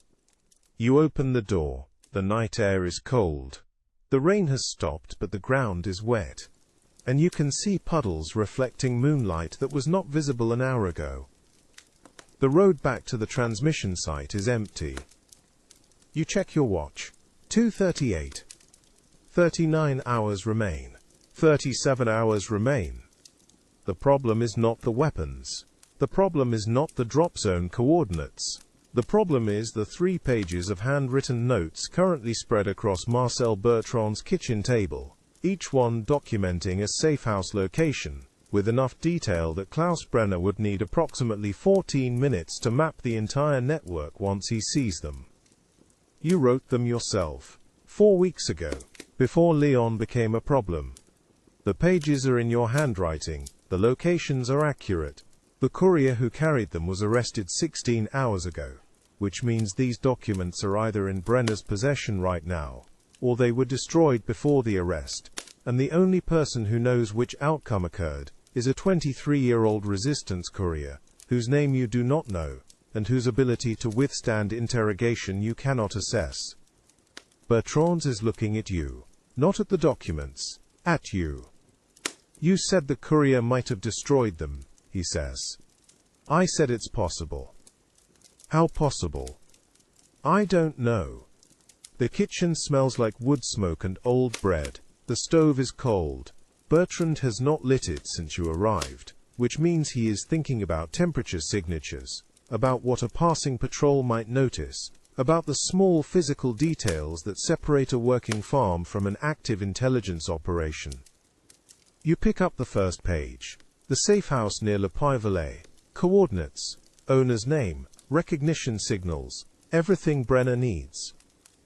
Coordinating intelligence networks in occupied territory is the 1943 equivalent of a group project, where one person does all the work, 2 people take credit, and the 4th person accidentally emails the entire thing to the professor who's trying to fail you. Except the professor is Gestapo, the email is a courier arrest, and instead of a bad grade you get a shallow grave. You documented 7 locations because operational security requires written records. You distributed those records because networks cannot function without shared intelligence. And now those same records are either burning in a Leon interrogation room's fireplace, or they are sitting on Klaus Brenner's desk while he cross-references Vichy police reports and railway schedules to determine which location to raid first. The operational logic was sound. The outcome is a coin flip.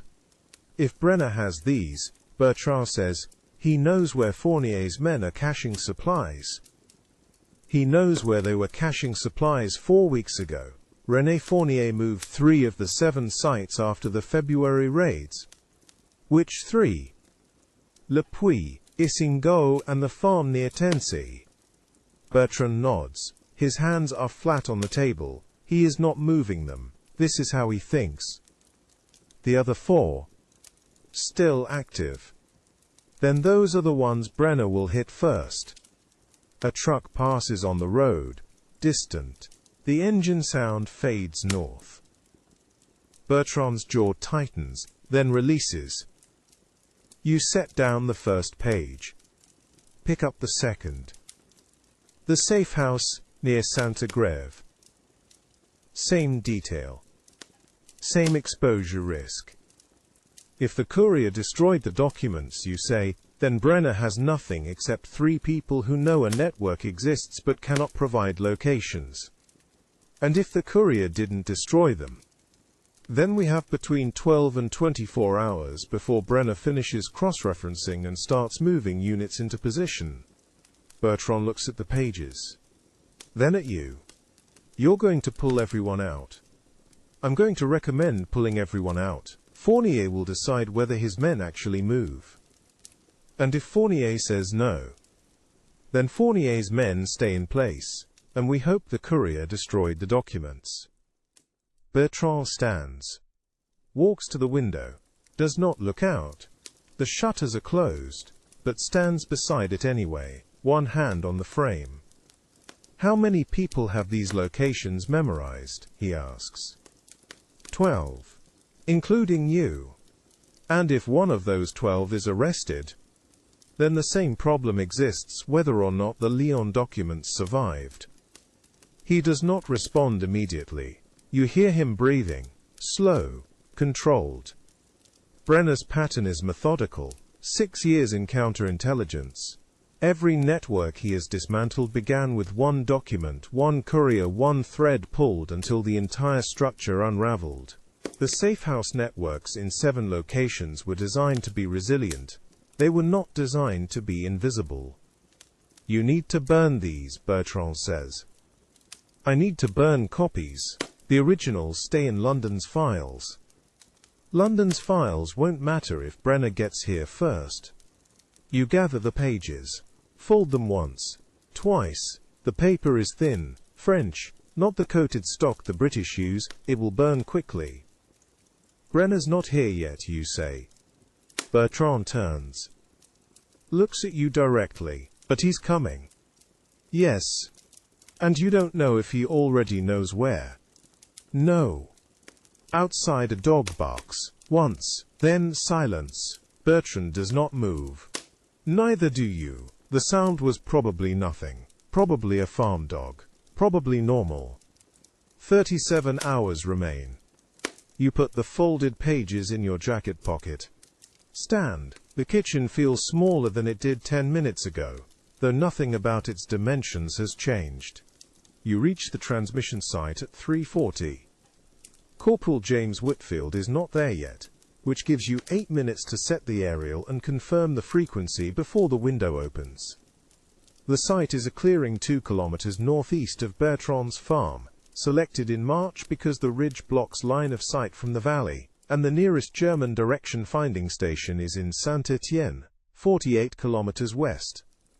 Whitfield calculated that the geometry gives you a 6-minute transmission window before triangulation becomes probable. After 6 minutes you shut down and move. This is minute 0.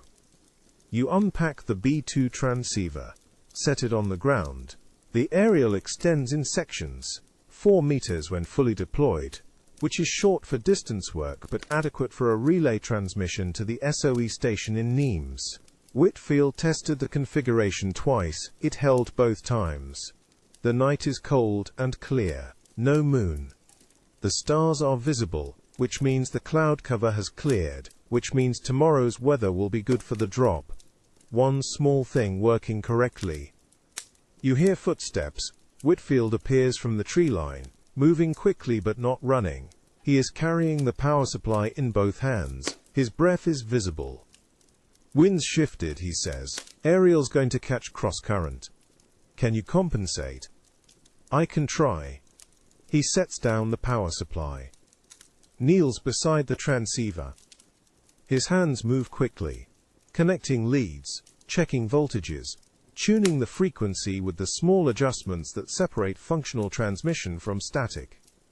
He has done this 47 times since February. You have watched him do it. The process takes 4 minutes when everything works correctly. Tonight it takes 5. Ready, he says.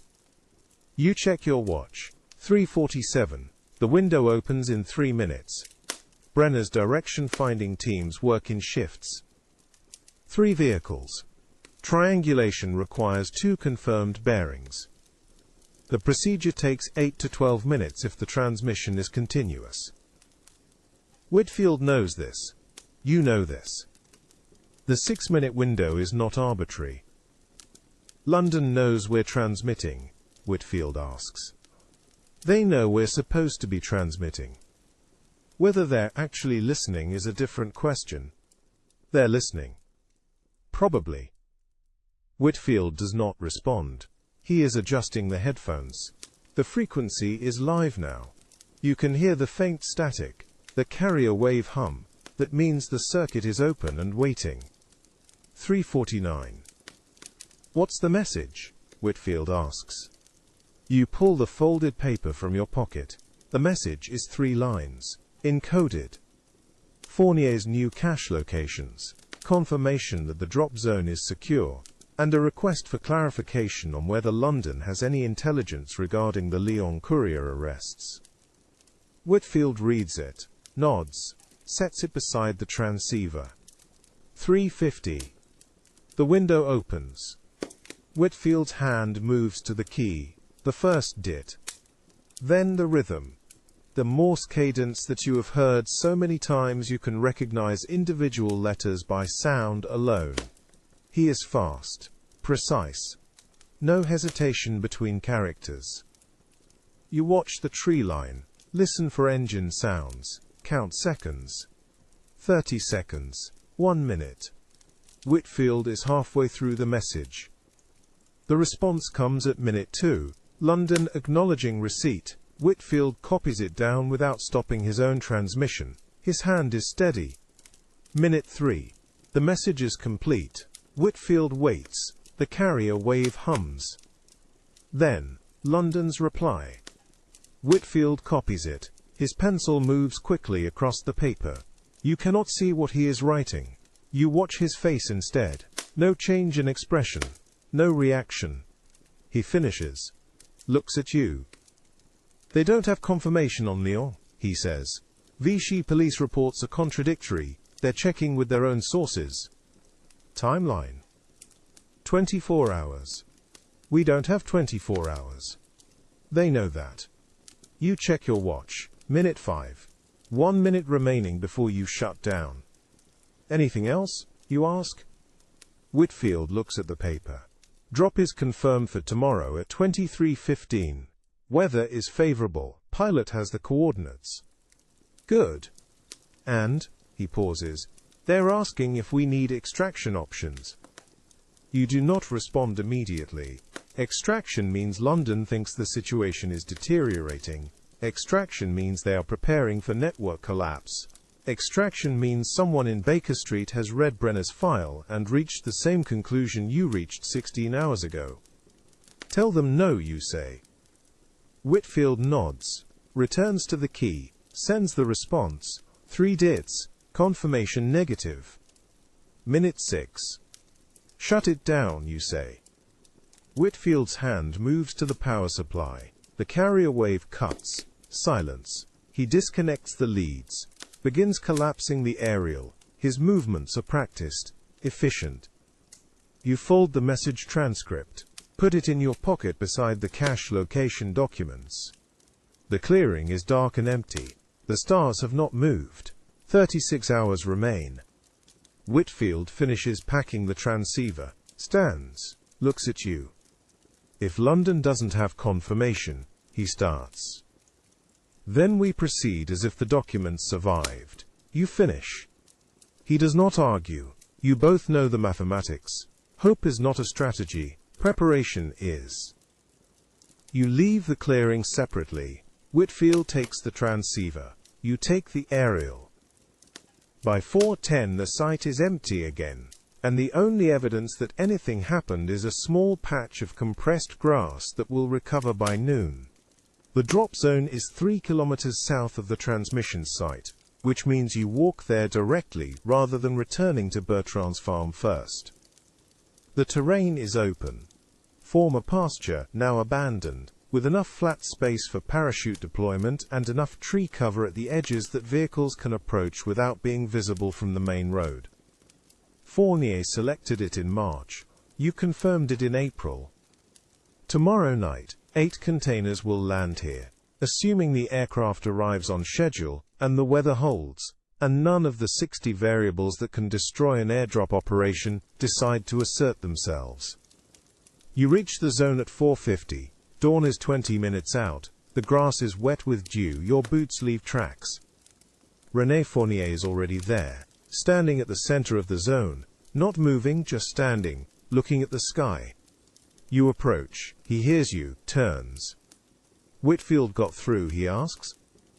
Confirmed. Drop is scheduled for 23:15 tomorrow. Fournier nods. His face shows nothing. This is how he receives all information. No reaction, no visible processing, just acknowledgement and storage. London have anything on Lyon, he asks. Not yet. They're checking sources. 24-hour timeline. We don't have 24 hours. I know. Fournier looks back at the sky. The first light is visible now. Not sunrise, but the pale blue that comes before it. The stars are fading. If those documents survived, he says Brenner knows about the Tensei farm.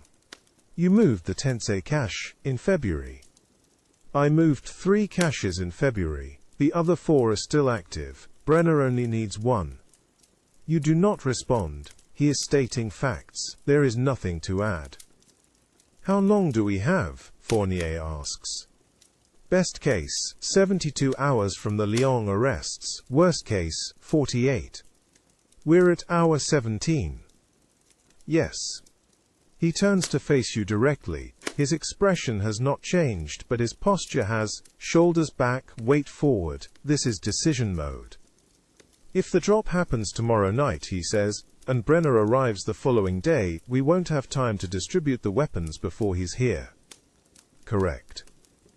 And if we distribute the weapons before the drop, we're moving supplies that don't exist yet. Also correct. Fournier is silent for 10 seconds. You count them. A crow calls from the tree line. Then, another. The sound carries in the still air. I'm pulling my men back, he says. Cache sites 1, 2, 4 and 6 are compromised until we know the documents were destroyed. Everyone relocates to provisional positions by tomorrow at noon. That's 31 hours from now. I'm aware. Captain David Aldridge's men are still using Cache 4. Then Aldridge needs to move his men. You nod. This is the correct decision. It is also the decision that collapses 6 weeks of operational infrastructure and requires rebuilding from provisional positions, with no confirmation that the threat is real. But waiting for confirmation while Klaus Brenner closes distance is how networks die. The 60 Maquis under Fournier's command will scatter to positions they have never occupied, with supply lines they have not tested, on a timeline that allows no rehearsal. I'll inform Aldridge, you say. Do it before the drop. I want everyone in provisional positions before those containers hit the ground. Understood. Fournier looks at the drop zone again. The light is stronger now. You can see the entire field clearly. The flat center, the tree line, the small depression at the western edge, where water pools after rain. 8 containers, Fournier says. 8 confirmed. Sten guns, ammunition, plastic explosive, and medical supplies. He nods. We're going to need those. The statement is flat. No elaboration. You do not ask for one. The sky is brightening quickly now. In 15 minutes, the sun will be above the ridge. In 31 hours, Fournier's men will be in new positions. In 35 hours, 8 containers will land here, and you will have approximately 6 hours to distribute them before Gestapo Captain Klaus Brenner's timeline intersects with yours. Fournier starts walking toward the tree line. You follow. Neither of you speaks. The grass is tall enough that your passage leaves a visible trail, which will fade by afternoon, which will not matter if Brenner already knows this location, which you will not know until London confirms the Lyon documents were destroyed, which they cannot do for another 24 hours, which is 12 hours longer than the decision window allows. The operational mathematics are simple, the emotional mathematics are not. You reach the trees. Fournier stops, turns. If Brenner comes and we're not here, he says, he'll know we knew. Yes. And if we're here and he comes anyway? Then the answer to whether the documents survived stops being theoretical. Fournier does not smile. This was not a joke, he was stating probable outcomes. Get everyone moved, he says. I'll handle the drop distribution. Acknowledged. He leaves. You watch him go, moving quickly, not running, disappearing into the tree shadow within seconds. The field is empty again. The sun is above the ridge now. Full daylight. 35 hours remain. 33 hours remain. The farmhouse kitchen at 1420 holds the kind of stillness that comes after decisions have been made, and before their consequences arrive. Marcel Bertrand sits at the table with the 3 pages of handwritten notes spread in front of him, each one marked with a location that no longer functions as a safe house, because you spent the morning systematically dismantling 6 months of operational security. The oilskin pouch sits beside his elbow, empty now. Its contents distributed across 3 separate courier routes, each one carrying a fragment of intelligence that becomes dangerous only when combined with the other 2. Operational security in occupied France works like a 3-piece cipher, where losing one piece means the other 2 are useless noise. You lose all 3 pieces, and Klaus Brenner reconstructs your entire network before breakfast. The Vichy police contact, Bertrand says without looking up from the notes. The one who told you about Lyon. What about him? His name is Olivier Deschamps, 41 years old. Police inspector in Clermont-Ferrand for 6 years before the occupation, then transferred to liaison work with German counterintelligence units when the prefecture restructured in 1941. He has been feeding information to 3 different networks for the past 14 months, which means he is either the most committed resistant in the Auvergne region, or the most effective double agent the Gestapo has placed in our area of operations. You sit across from him. The kitchen window shows the courtyard in afternoon light, bright and empty. You think he's a double. I think he gave you information 16 hours after the Lyon arrests, which is either remarkably fast for a police inspector, with no direct access to Gestapo interrogation schedules, or exactly the timeline you would expect if someone wanted you to know about Lyon in time to panic but not in time to verify. Bertrand taps one of the pages. The question is whether panicking and relocating the network is what Brenner wants, or whether staying in place is what Brenner wants, and the warning is designed to make us move prematurely and expose ourselves in the process. The clock on the wall reads 14:23. 3 minutes have passed since you sat down, and the operational mathematics have not improved. Deschamps has been reliable for 14 months. Deschamps has been useful for 14 months. Reliability is something we assume, because the alternative means 14 months of intelligence is potentially compromised, and nobody wants to recalculate that many operational decisions. Bertrand folds the top page and sets it aside. But if he is a double, then Klaus Brenner knows about the Lyon courier arrests because Brenner ordered them, and Brenner knows that Deschamps told you about them because that was the entire purpose of the operation, to watch how you respond when you think you have 48 hours before the threat arrives. You hear it now, the operational trap, fully constructed. If we relocate, we expose the new safe houses. If we stay, Brenner arrives at the old locations and finds us waiting. Exactly. Bertrand unfolds a 4th page you did not notice before, which is why I have been working on a 3rd option. The page shows a hand-drawn map of the Haute-Loire region with 7 locations marked in pencil. None of them match the locations on the original 3 pages. Decoy sites, you say? Decoy sites, Bertrand confirms. Each one selected because it looks like a plausible safe house to someone conducting counterintelligence surveillance. Rural, isolated, accessible by secondary roads, within range of known resistance activity patterns. Each one also happens to be a location where we can observe anyone conducting surveillance, without being observed ourselves. He taps the map. If Brenner's people show up at these locations instead of the real safe houses, we know Deschamps is a double, and we have 48 hours to execute a full network evacuation before Brenner realizes he is raiding empty buildings. If Brenner's people show up at the real safe houses, we know Deschamps is reliable, and we have approximately 6 hours to execute a fighting retreat before we are all arrested. The clock reads 14:27. You have been sitting here for 7 minutes. And the number of ways this operation can fail has increased rather than decreased. How do we make sure Brenner learns about the decoy sites instead of the real ones? Bertrand smiles. It is not a warm expression. We make sure Olivier Deschamps learns about them, tonight, through a channel he believes is secure but which we know he reports through if he is working for the Germans. He slides the map across the table.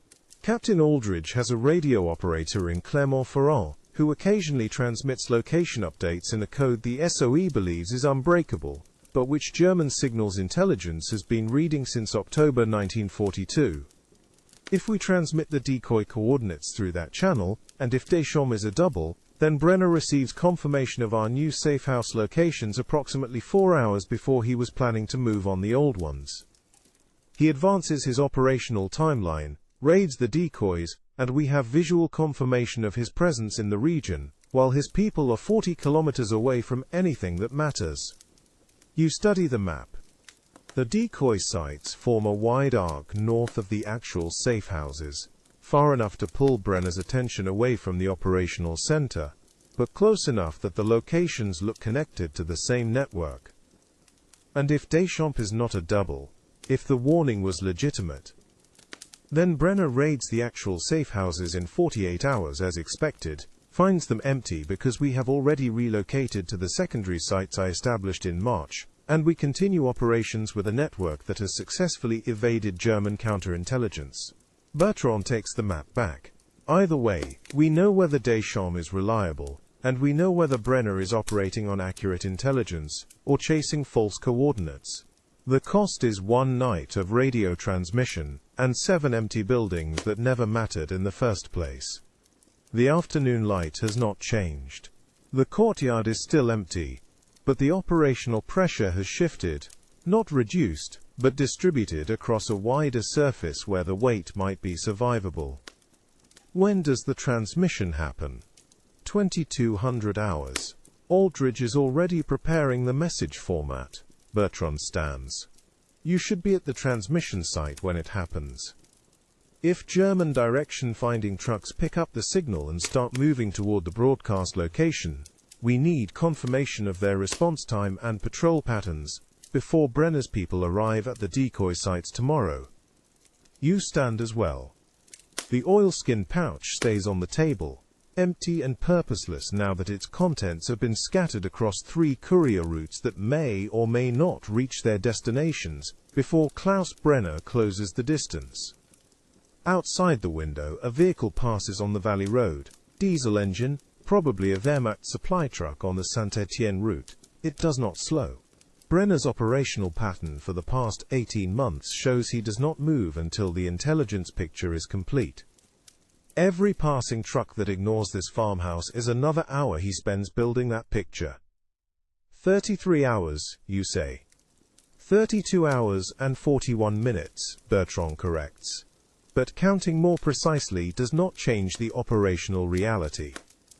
Either Deschamps is reliable, or he is not. Either Brenner is already moving, or he is still building his intelligence picture. Either we survive the next 2 days, or we do not. The mathematics are binary now. You walk to the door. Behind you, Bertrand folds the decoy map and slides it into his jacket pocket, where it joins the operational weight of 6 months of network construction that may collapse entirely in the next 72 hours, or may survive, because one police inspector in Clermont-Ferrand turns out to be exactly what he appears to be. The door closes behind you. Afternoon air, cold and bright. 32 hours and 39 minutes until Klaus Brenner either validates or destroys everything you have built since February. The courtyard gravel sounds different when you are not sure whether you are walking toward safety or directly into a trap that has been waiting for you since the moment Olivier Deschamps delivered his warning 16 hours too fast to be entirely trustworthy. The transmission site at 2145 is the same hillside clearing you used 3 nights ago, but the operational atmosphere has changed in ways that have nothing to do with terrain.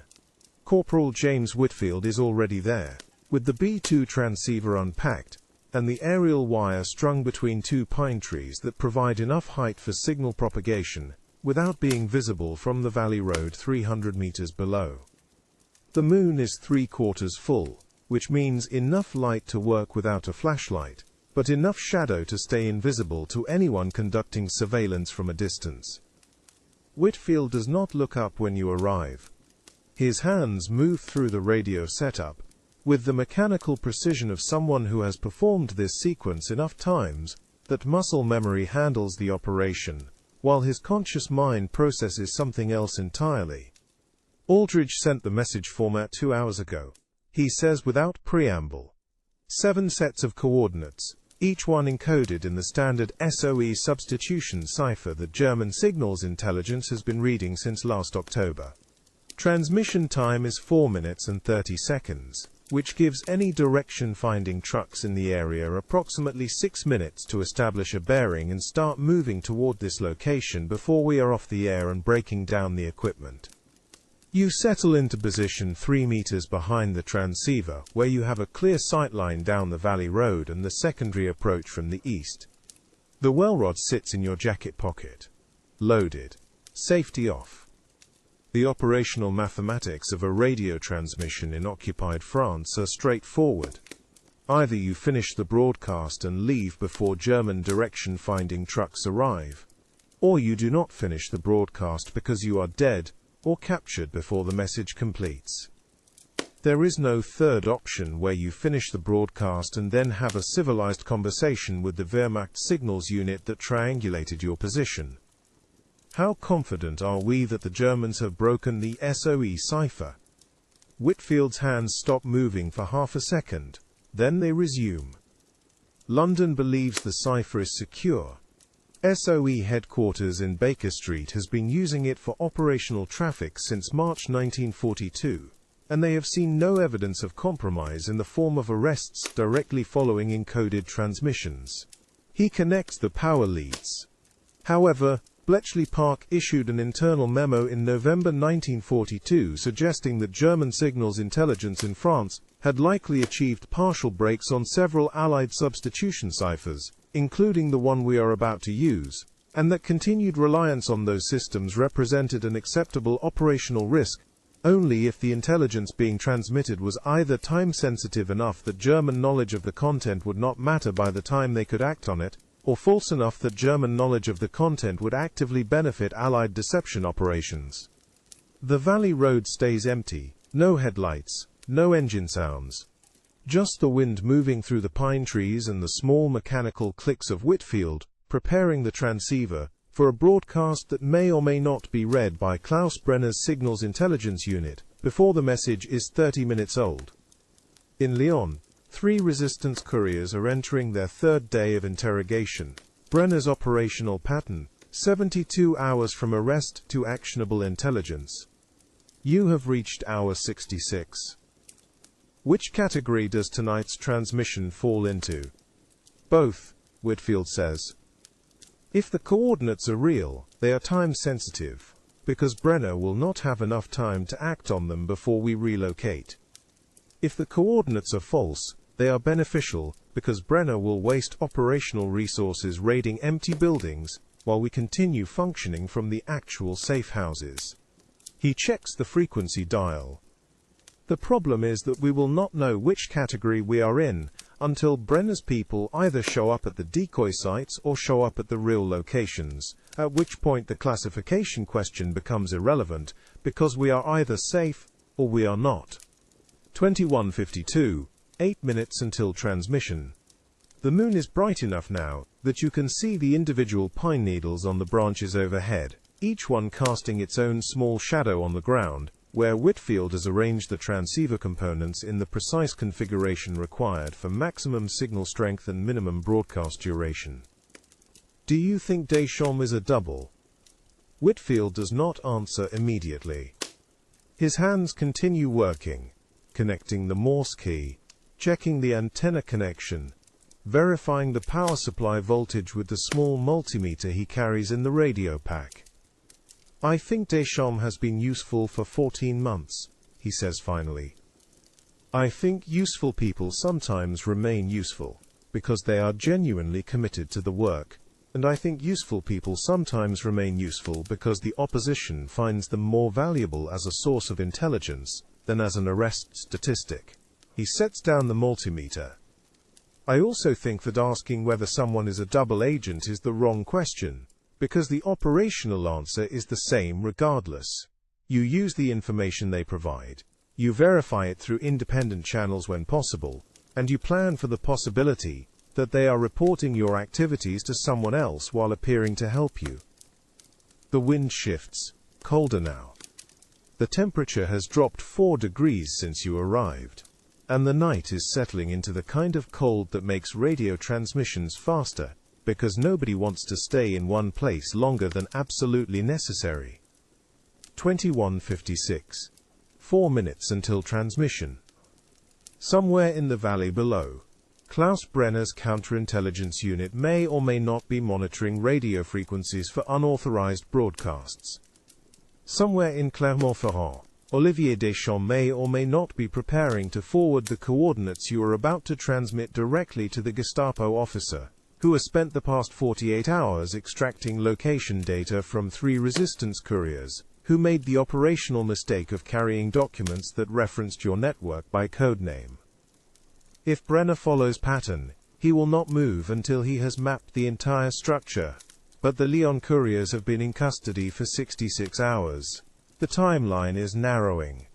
Whitfield puts on the headphones. His hand moves to the Morse key. 30 seconds, he says. You watch the valley road. Still empty.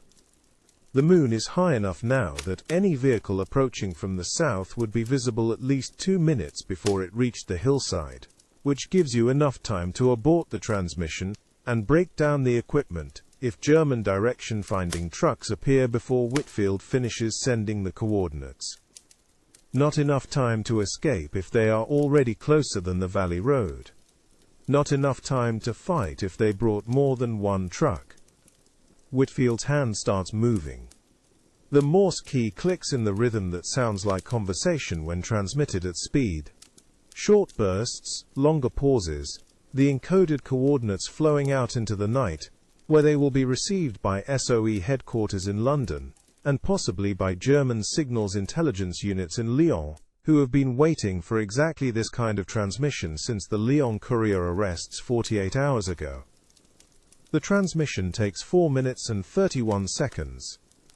Then Whitfield's hand stops moving, and the hillside is silent again, except for the wind and the small sounds of him disconnecting the power leads and collapsing the aerial wire with the practiced efficiency of someone who has done this often enough to know that speed after transmission is the only variable you control when the opposition is already triangulating your position.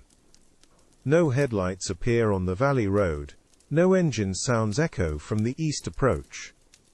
Just the cold and the wind and the operational certainty that somewhere in the region, someone is now deciding whether the coordinates you just transmitted are worth investigating immediately or worth investigating carefully. You help Whitfield pack the transceiver components. The radio goes into the pack, the aerial wire wraps around the wooden frame. The Morse key disappears into its padded case.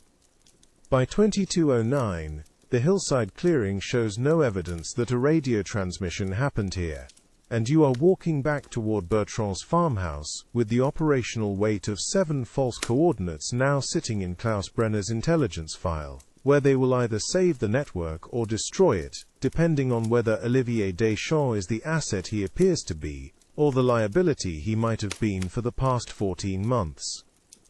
The moon stays bright, the valley stays quiet. 30 hours and 17 minutes remain until Brenner either validates your operational security or demonstrates that it never existed in the first place. The farmhouse kitchen at 2340 holds a different kind of silence than it did 9 hours ago.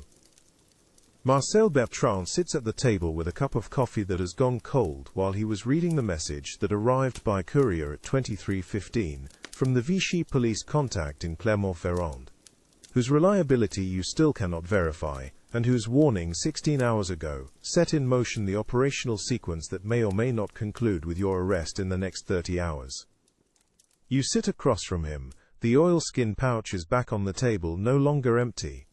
Inside, a single page of handwritten text that Olivier Deschamps sent through a channel he believes is secure, but which may or may not be monitored by the same German counterintelligence unit that has been reading SOE cipher traffic since October 1942. Read it, Bertrand says.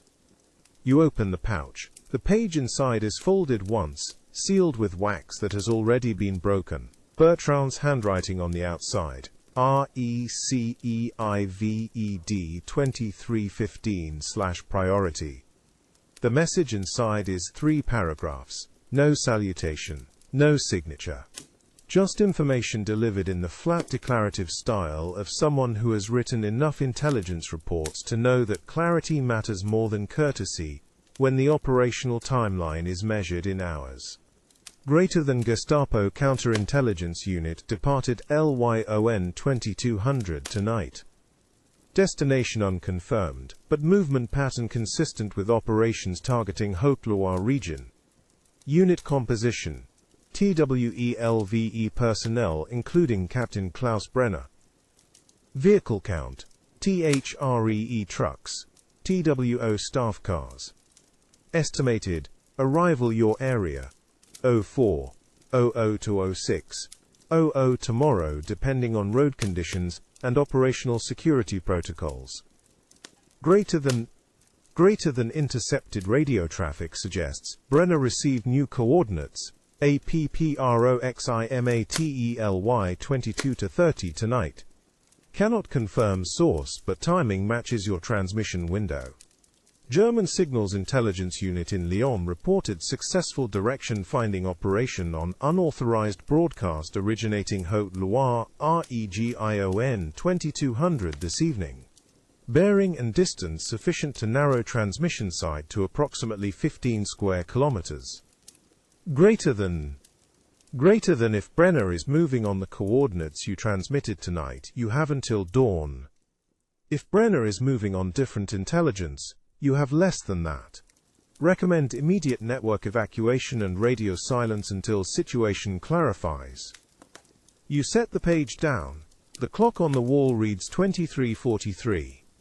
3 minutes have passed since you started reading, and the operational timeline has collapsed from 30 hours to 6. Brenner departed Lyon at 2200. 43 years old. Former Kripo detective. 6 years in counterintelligence work. Methodical interrogation techniques that produce actionable intelligence within 72 hours.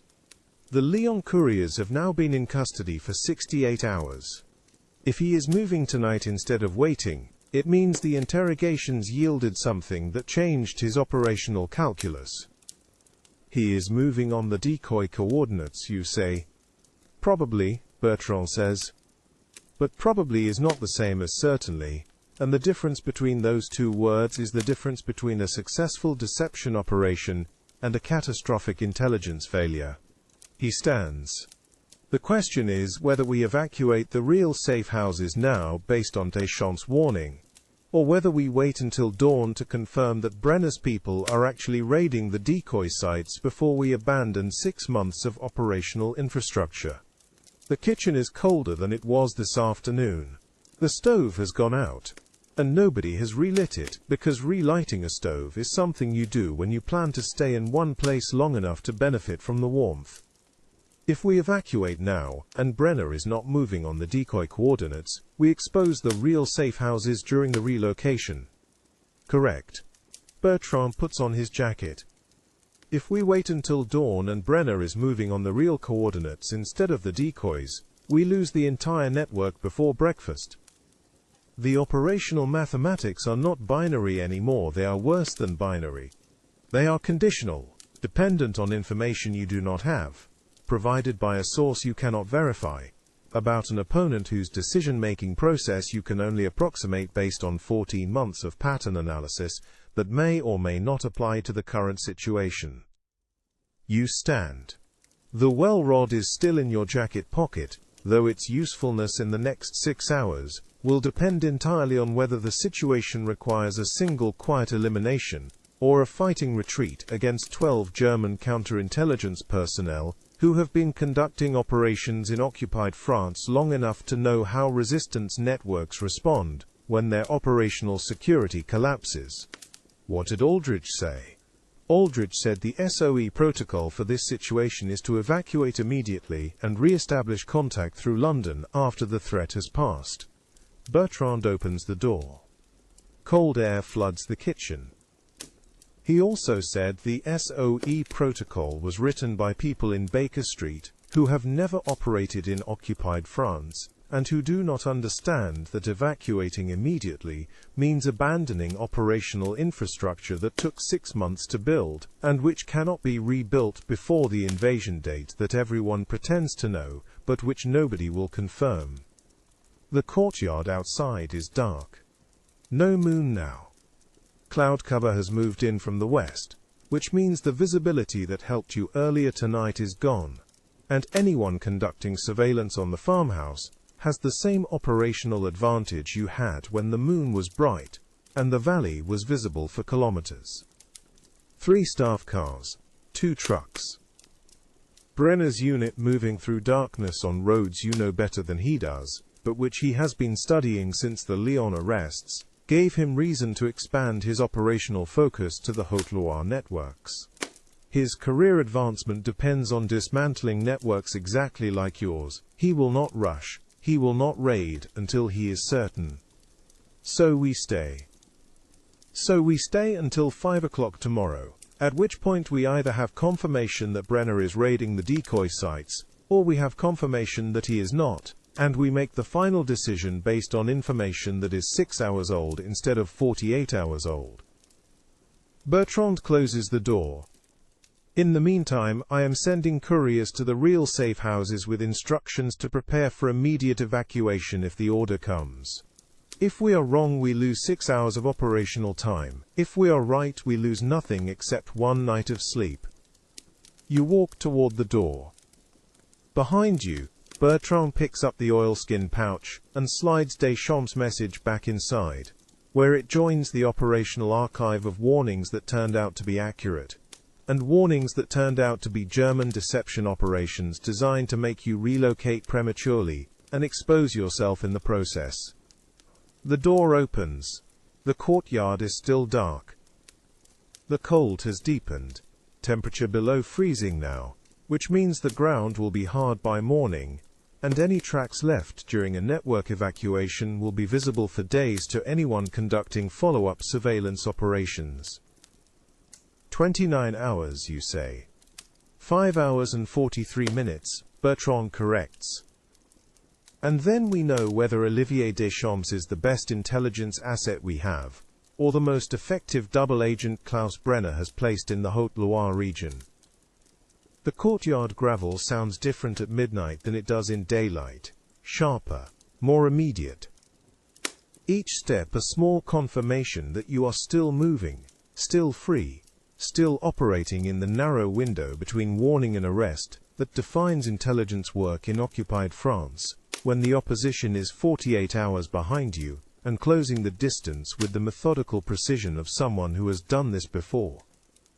Somewhere to the north, 3 trucks and 2 staff cars are moving through the darkness toward coordinates that may or may not lead them to empty buildings. Somewhere in London, an OSS section chief is waiting for confirmation that the network extraction succeeded, or that 72 hours of radio silence means operational collapse. The cold stays. The darkness stays. 5 hours and 41 minutes remain until Klaus Brenner either arrives at the decoy sites, or demonstrates that the past 16 hours of operational planning were based on intelligence that was designed to fail from the moment Olivier Deschamps delivered his warning. 28 hours remain.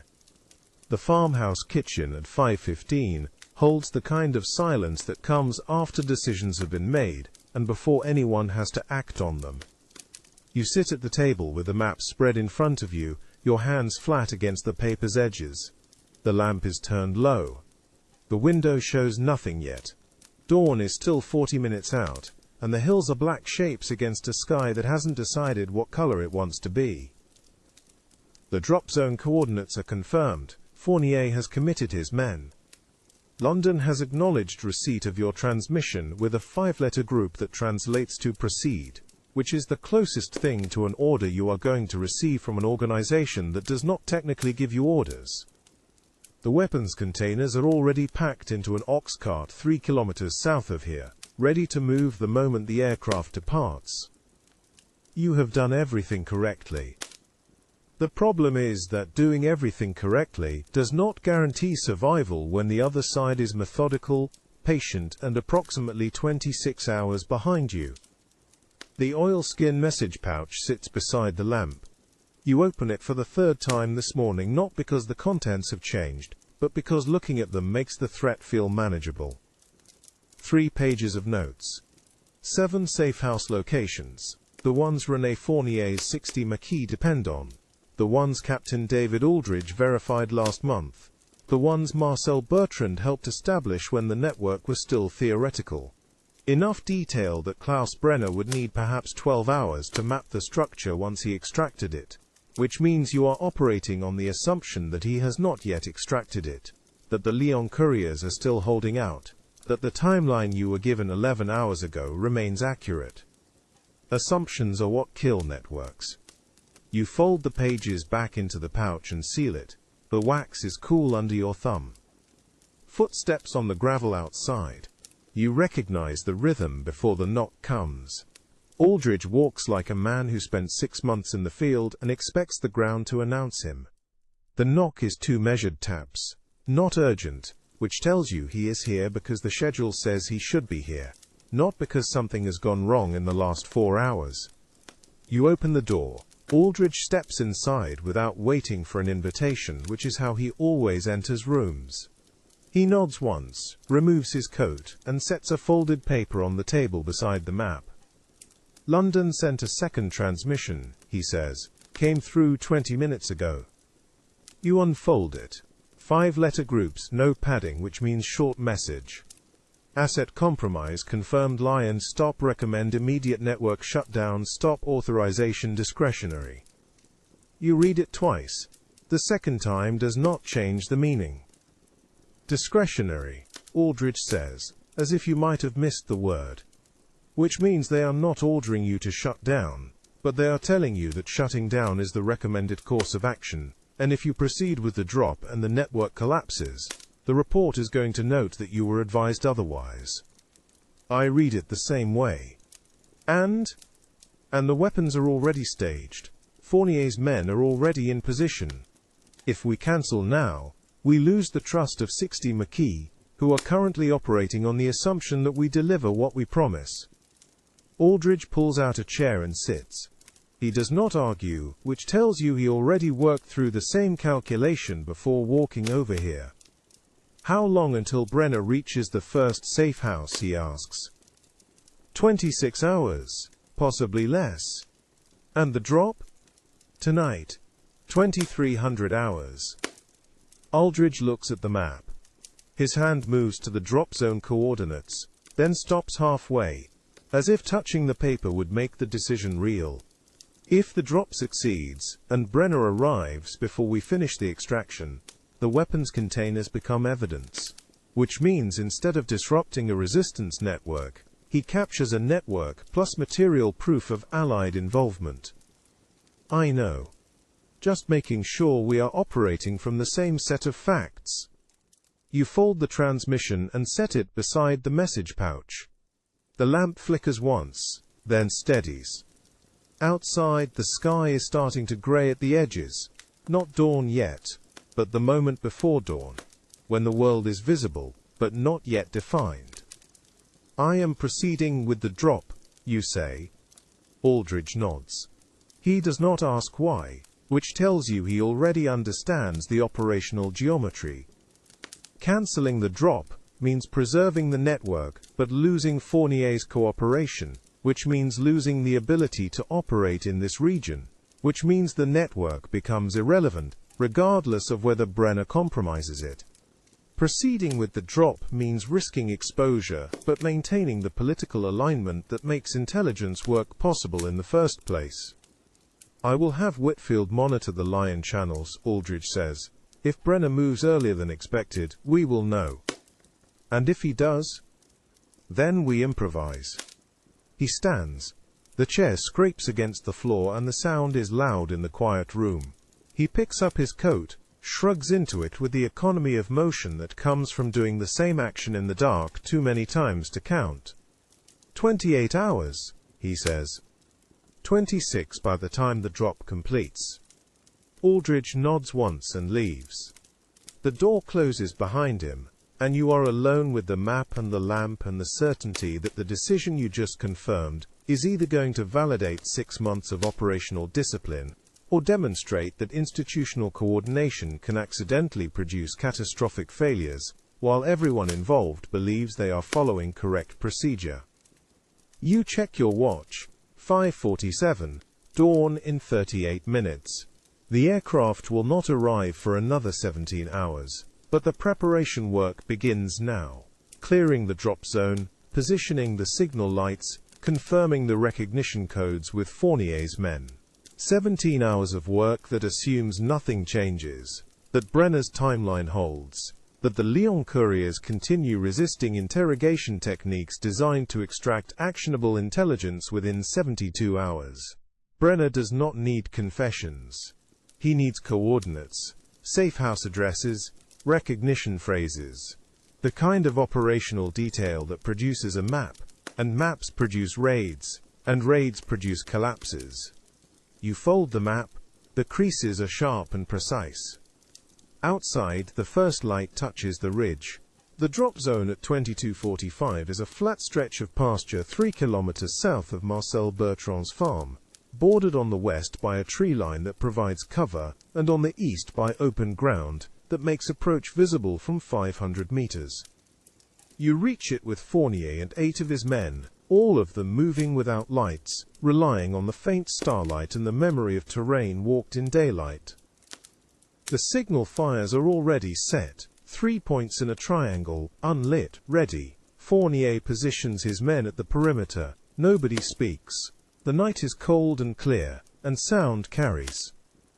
Somewhere north, Brenner is perhaps reviewing transcripts, perhaps drafting the operational orders for a raid he has not yet authorized but will the moment his intelligence picture becomes complete.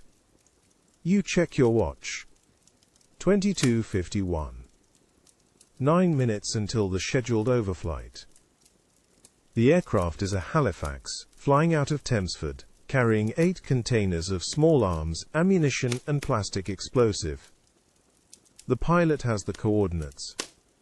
The recognition signal is 2 white flashes followed by 1 red. If the signal is wrong, or if the pilot sees movement that suggests German presence, he will not drop. He will return to base and file a report, and you will spend the next 72 hours explaining to London why a confirmed drop zone was compromised. Fournier moves beside you close enough that you can hear his breathing. He does not ask questions. He has done this before. 4 drops in the past 6 months, all of them successful, all of them conducted with the same operational silence that he is demonstrating now. The sound comes at 22:57, faint at first, then building. The low drone of a 4-engine bomber at altitude. The sound wrong for anything the Germans fly in this region. You raise the flashlight. 2 white flashes. Pause. 1 red. The engine sound changes. The aircraft is circling, confirming the signal, verifying the drop zone. You wait.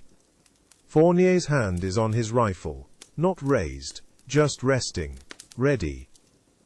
The first container appears at 23:02, a dark shape against the stars, the parachute deploying with a soft snap that you feel more than hear. Then the second. Then the third. 8 containers in total, spread across the pasture in a pattern that suggests the pilot knows his trade. The engine sound fades. The aircraft is gone before the last container touches ground.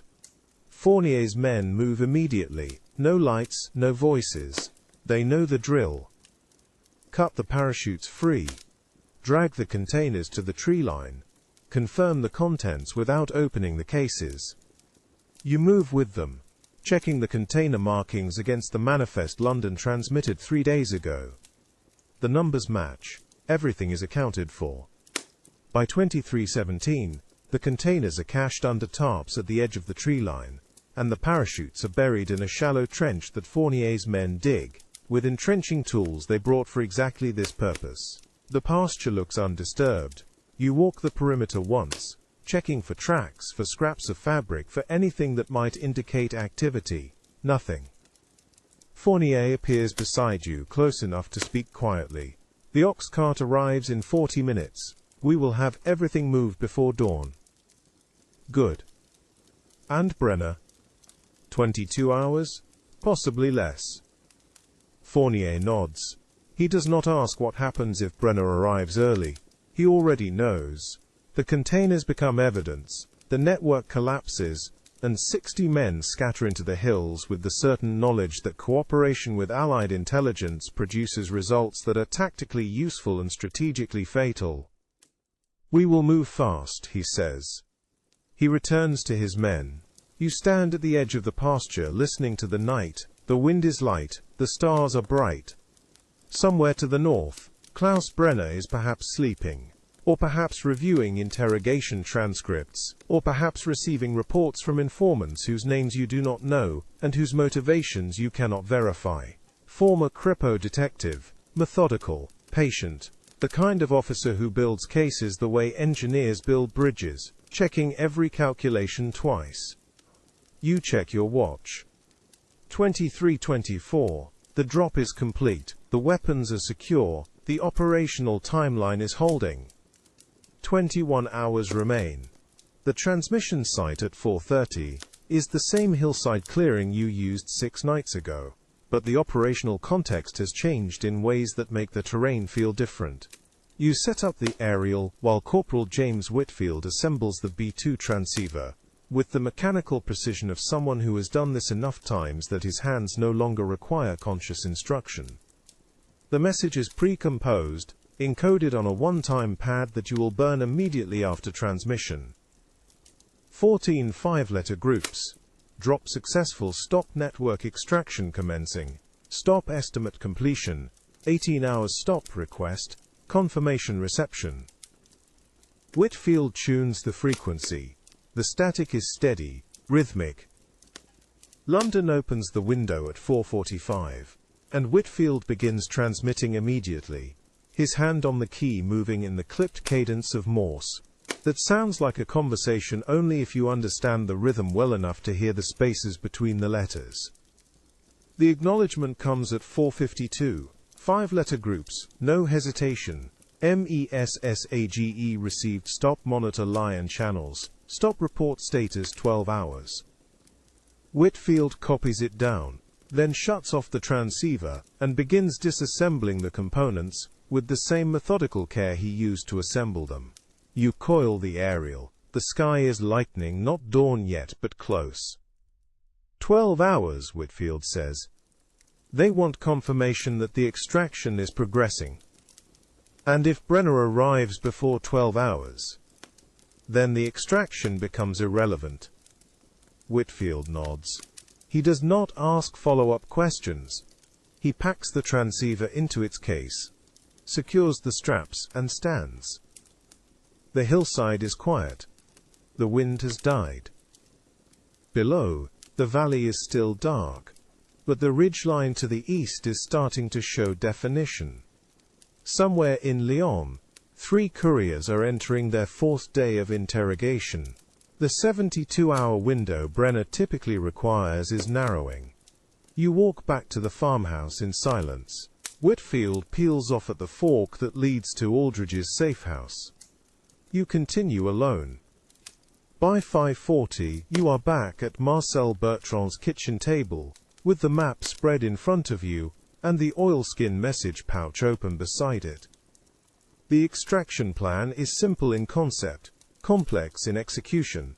Move the weapons containers to 3 separate cache locations, relocate the safehouse networks to secondary sites that Brenner does not know about, and confirm with London that all personnel are accounted for, and that the network remains operational under the new configuration. 18 hours to complete. 16 hours until Brenner potentially arrives. You close the message pouch and set it aside. The lamp is still burning, though dawn is close enough now that the light feels redundant. Outside, the first birds are beginning to call. Not loudly, just the tentative sounds of a morning that does not yet know whether it will be quiet or not.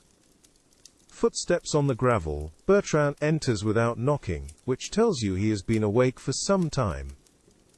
He nods once, moves to the stove, and begins preparing coffee with the automatic movements of a man who has performed the same ritual every morning for longer than you have been alive. The ox cart returned at 3, he says. The containers are distributed. Fournier's men are already moving to the secondary sites. And the safe houses? Relocation begins at noon. We will have everyone moved by nightfall. You nod. The coffee begins to boil, and the smell fills the kitchen. Not pleasant, exactly, but familiar, grounding. Bertrand pours 2 cups, and sets one in front of you without asking whether you want it. You drink. The coffee is bitter and hot. Outside, the sky is grey now, the kind of grey that means dawn has arrived even though the sun is not visible yet. The valley is waking. Somewhere in that valley, 60 men are moving weapons and relocating networks based on intelligence that is 11 hours old, and assumptions that may or may not remain accurate. And somewhere north, Klaus Brenner is perhaps reviewing maps, checking distances, calculating travel time. You set down the cup. 16 hours remain. The calculation is clear. The execution is not. But the work continues. The valley holds quiet the way stone holds cold. You walk downhill in darkness that has weight. The farmhouse is behind you. The transmission site is behind you. The drop zone is behind you. The decision points are behind you. What remains is the walk itself, and the sound your boots make on frozen ground, and the knowledge that every location you have used in the past 6 weeks is now empty, or will be by dawn. The air smells like wood smoke from distant chimneys. Someone is awake. Someone is always awake in April 1943 in occupied France, but their wakefulness is not your concern anymore. The network has relocated. The weapons are cached. The radio schedule has changed. What you are doing now is walking back to a farmhouse, where you will sleep for 4 hours before the next transmission window opens. The cold finds the gap between your collar and your neck. You do not adjust the scarf. The sensation is specific and immediate, which means you are still entirely present in your body, which means you are not yet ready to rest. That will come later, after the body has processed the past 72 hours and determined that threat is no longer imminent. Brenner is still in Lyon.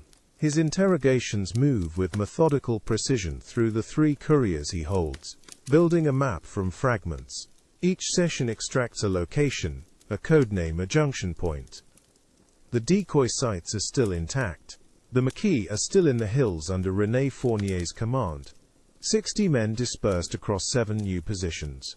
These facts do not change when you stop thinking about them, which means you can stop thinking about them, which means you will stop thinking about them approximately 8 hours from now, when your body decides it is safe. The path turns west. You follow it without using the flashlight.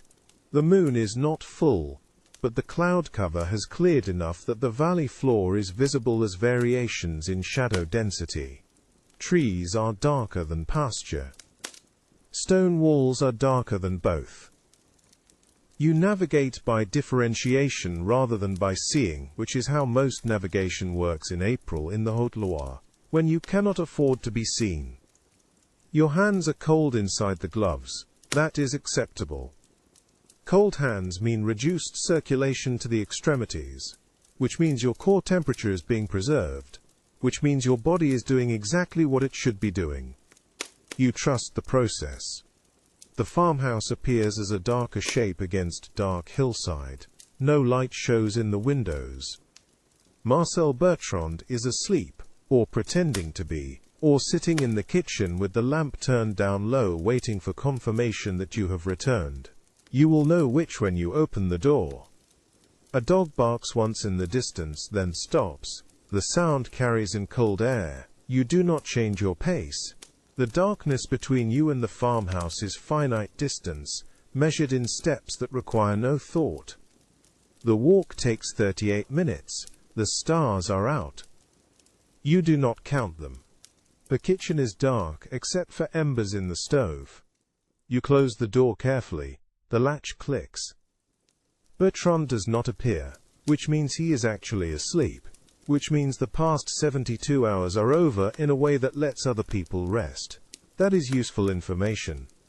You store it without examining it further. The stove radiates warmth in a circle that extends approximately 2 meters.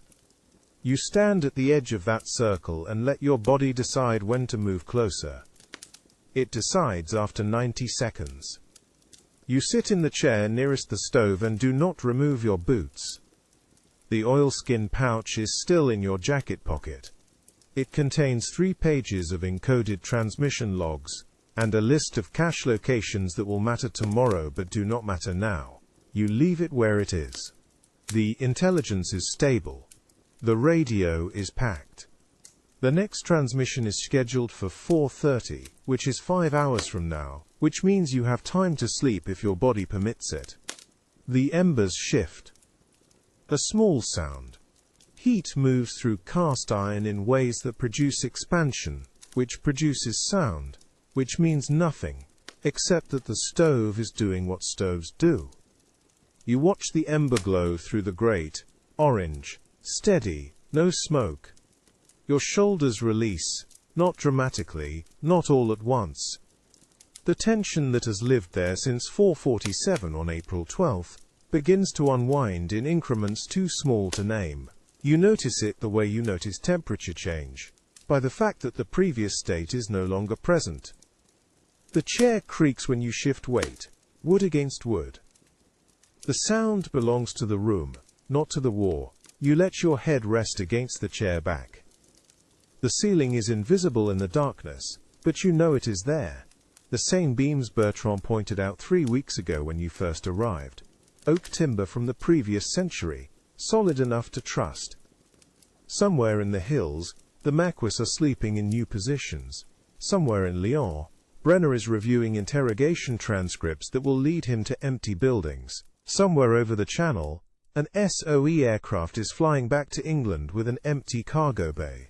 These things are happening simultaneously and none of them require your attention.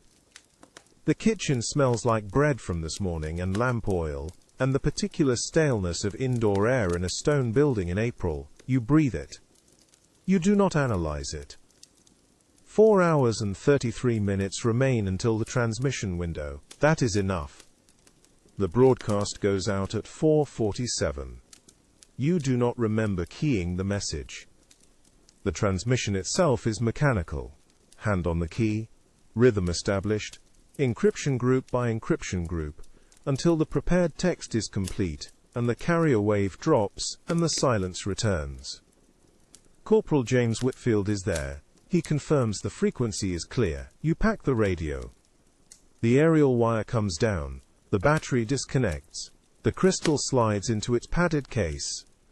Each component returns to its assigned position in the pack, and the pack closes, and the work is finished. Not forever, but for now. The walk back to the farmhouse happens. The sky lightens. The valley becomes visible as variation in terrain rather than variation in darkness. You see the path you walked 12 hours ago, and it is the same path, and the seeing of it changes nothing. Bertrand is awake when you return. He offers bread. You eat it. The bread tastes like bread. The intelligence pouch is lighter than it was yesterday, not because its contents have changed, but because the urgency that gave it weight has diffused into routine. The network is relocated. The safe houses in 7 locations are staffed and supplied. Captain David Aldridge received the confirmation from London during the midnight window. The threat is managed. What remains is operational maintenance, which is work, but it is work you know how to do. The stove is warm. You sit near it and feel the heat through your jacket and do not remove the jacket, because removing it would require a decision about whether you are staying or leaving, and you are not ready to make that decision. Whitfield enters through the back door without knocking. He sets his pack beside yours. He sits. He does not speak. The three of you occupy the kitchen in a silence that requires no explanation. Outside, first light touches the ridgeline. Outside, the valley holds light the way it held darkness. Somewhere, the war continues. Here, the kitchen is quiet. The bread is gone. Your hands are warm. The message was received. That is all that matters. The farmhouse kitchen is dark now. No lamp, no fire. Just the residual warmth of a stove that has been cooling for hours. You sit at the table with the message pouch beside you. The weight of it has not changed. The leather is the same temperature as the room. You do not open it again. Outside, the valley holds a different kind of silence than it did 72 hours ago. No direction-finding trucks. No engine sounds that do not belong. Just wind moving through empty pasture, and the occasional sound of an animal settling for the night. The B2 transceiver is packed. The aerial is down. The encryption tables are burned. Every location used in the past 6 weeks is now either empty or will be by dawn, and the network that existed 3 days ago no longer exists in the same form. You think about the courier routes that will not be used again. The safe houses that held weapons for 18 hours before they were moved to locations you do not know and will not ask about. The coordination between 4 intelligence agencies that somehow produced a functioning extraction, despite the fact that none of them trusted each other, and 2 of them were actively withholding information. Brenny is still in Lyon. Or he is not. Either he reached the decoy sites and found them empty, which means the deception worked, or he did not reach them at all, which means his interrogations did not produce the intelligence he expected. You will not know which until London confirms or does not confirm, and the next radio schedule is not until tomorrow night. The arithmetic is clear. 72 hours to relocate a network operating across 7 locations, with incompatible radio schedules and 3 resistance factions, whose political differences made cooperation difficult. You had incomplete intelligence, no confirmation from command, and the certain knowledge that one mistake would collapse everything. The fact that it worked does not feel like victory.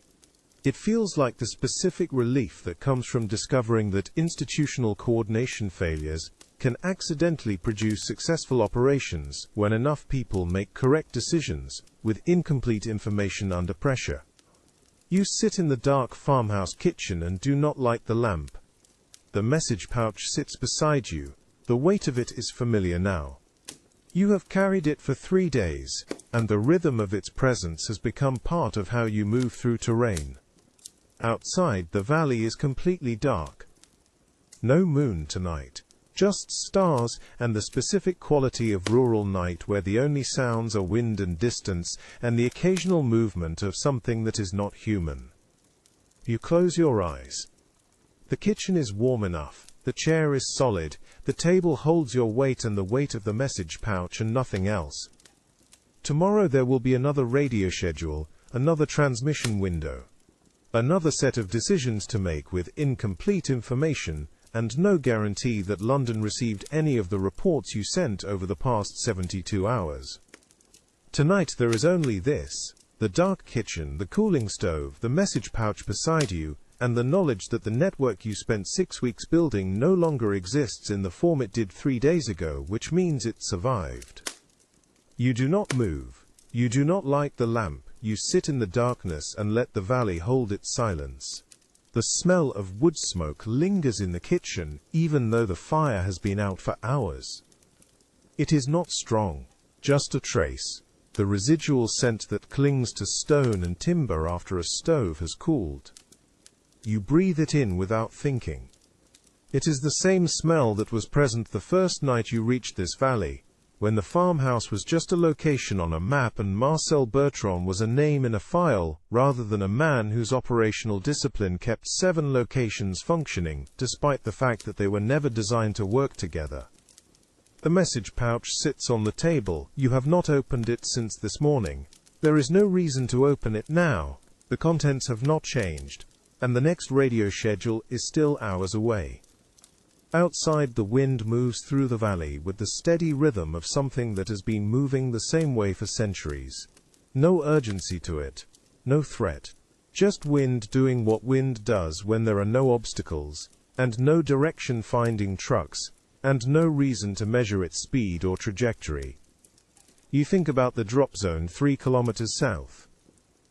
The flat stretch of pasture where a British Halifax appeared 2 nights ago and released 4 containers that held enough weapons to equip the 60 Maquis under René Fournier's command, if those 60 men had stayed in one location long enough to be equipped, which they did not, which is why the weapons were distributed across 3 separate cache sites within 4 hours of landing. The coordination required for that operation, London approving the flight, the RAF crew navigating without radio confirmation, Fournier's men reaching the zone on time, despite the fact that you could not send them precise coordinates until the final transmission window, should not have worked. The number of failure points was too high. The margin for error was too narrow. It worked because everyone involved made correct decisions with incomplete information and did not wait for permission that would not arrive in time. You sit in the dark kitchen and let the smell of wood smoke settle around you.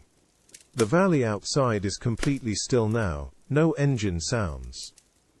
No movement on the roads. Just the wind and the darkness, and the specific quality of rural night, where time moves differently than it does in occupied cities, where curfew means death, and collaboration means survival, and the distance between the two is measured in decisions that cannot be unmade.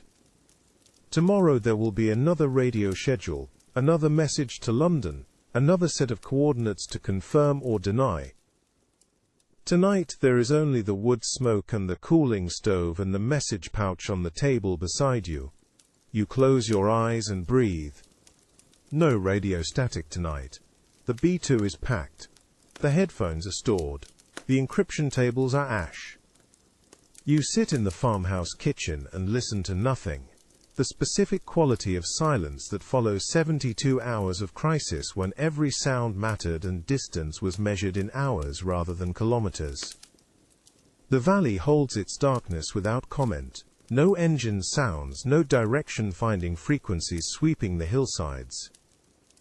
Just wind and distance, and the occasional sound of an animal moving through terrain that belongs to no one and everyone. You think about the network that existed 3 days ago, 7 safe house locations, 60 Maquis, 3 intelligence agencies operating with incompatible objectives, the coordination that should not have functioned but did, because survival does not wait for institutional clarity. It is gone now, not destroyed, relocated. The safe houses are empty, or will be by dawn. The cache sites hold nothing. The radio schedules have changed. The code names are retired. What remains is memory. The knock at 4:47 that was 2 hours early. The walk to Marcel Bertrand's farmhouse in darkness. The transmission window, at 2200, when London did not respond, and you continued anyway because waiting for confirmation meant collapse. The decisions made with incomplete information. The institutional failures that accidentally produced success. The mathematics of survival when the margin for error is measured in minutes rather than days. You breathe. The air is cool now. The stove has been out for hours. The farmhouse kitchen holds the residual warmth of a fire that burned earlier today, and will burn again tomorrow, but tonight is only darkness and silence. And the specific relief that comes after crisis ends without catastrophe. Outside, the valley sleeps. The wind moves through empty pasture. The roads are silent. Somewhere north of here, Klaus Brenner is either reaching empty locations, or not reaching them at all, and you will not know which, until tomorrow's radio schedule. Which means, tonight, you do not need to know anything, except that the network survived by ceasing to exist in the form it held 3 days ago. You close your eyes. The darkness is complete. The silence is shared. The whole world is sleeping. The message pouch sits beside you in darkness. Its weight is familiar now. leather and paper, and the accumulated decisions of 72 hours compressed into documents that will be transmitted tomorrow or burned if transmission fails. You do not open it, there is no need. The contents are known, the coordinates are memorized. The network that existed is archived in reports that London may or may not have received, which means the only certainty is the present moment. The dark kitchen, the cooling air, the silence of a valley that has returned to itself after 3 days of operational crisis. Your shoulders release the weight they have carried since dawn 3 days ago. The radio pack is stored, the maps are put away, the rhythm of surveillance has ended. Outside, wind moves through the valley with the steady patience of something that was here before the war and will be here after. No threat in it, no urgency. Just movement, air crossing distance in darkness. You breathe, and the breath comes easier now. Not because the danger has passed. Brenner is still somewhere in France, still methodical, still closing distance on networks that may or may not include this one. But because the immediate crisis has resolved into whatever tomorrow will bring, and tomorrow is not tonight. The farmhouse holds you, the chair is solid, the table is cool under your hands. The darkness is complete and shared, the whole valley resting in the space between crisis and dawn. You close your eyes and let the night settle. The weight of the message pouch remains, but it is only leather and paper now, not urgency. Tomorrow, it will matter again. Tomorrow, there will be transmission windows and radio schedules, and the arithmetic of survival, measured in frequencies and coordinates. Tonight there is only this: the dark kitchen, the valley sleeping outside, and the knowledge that you have carried what needed carrying, and made the decisions that could be made with the information available, and sometimes that is all survival requires. Your breath deepens, the world softens at its edges. The message pouch sits beside you in darkness, and somewhere in the valley wind moves through empty pasture, and somewhere farther north networks dissolve and reform and continue, and all of it, the crisis and the coordination and the 72 hours of decisions made without confirmation, all of it fades now into the simple fact of breath, and darkness and rest. You are sleeping,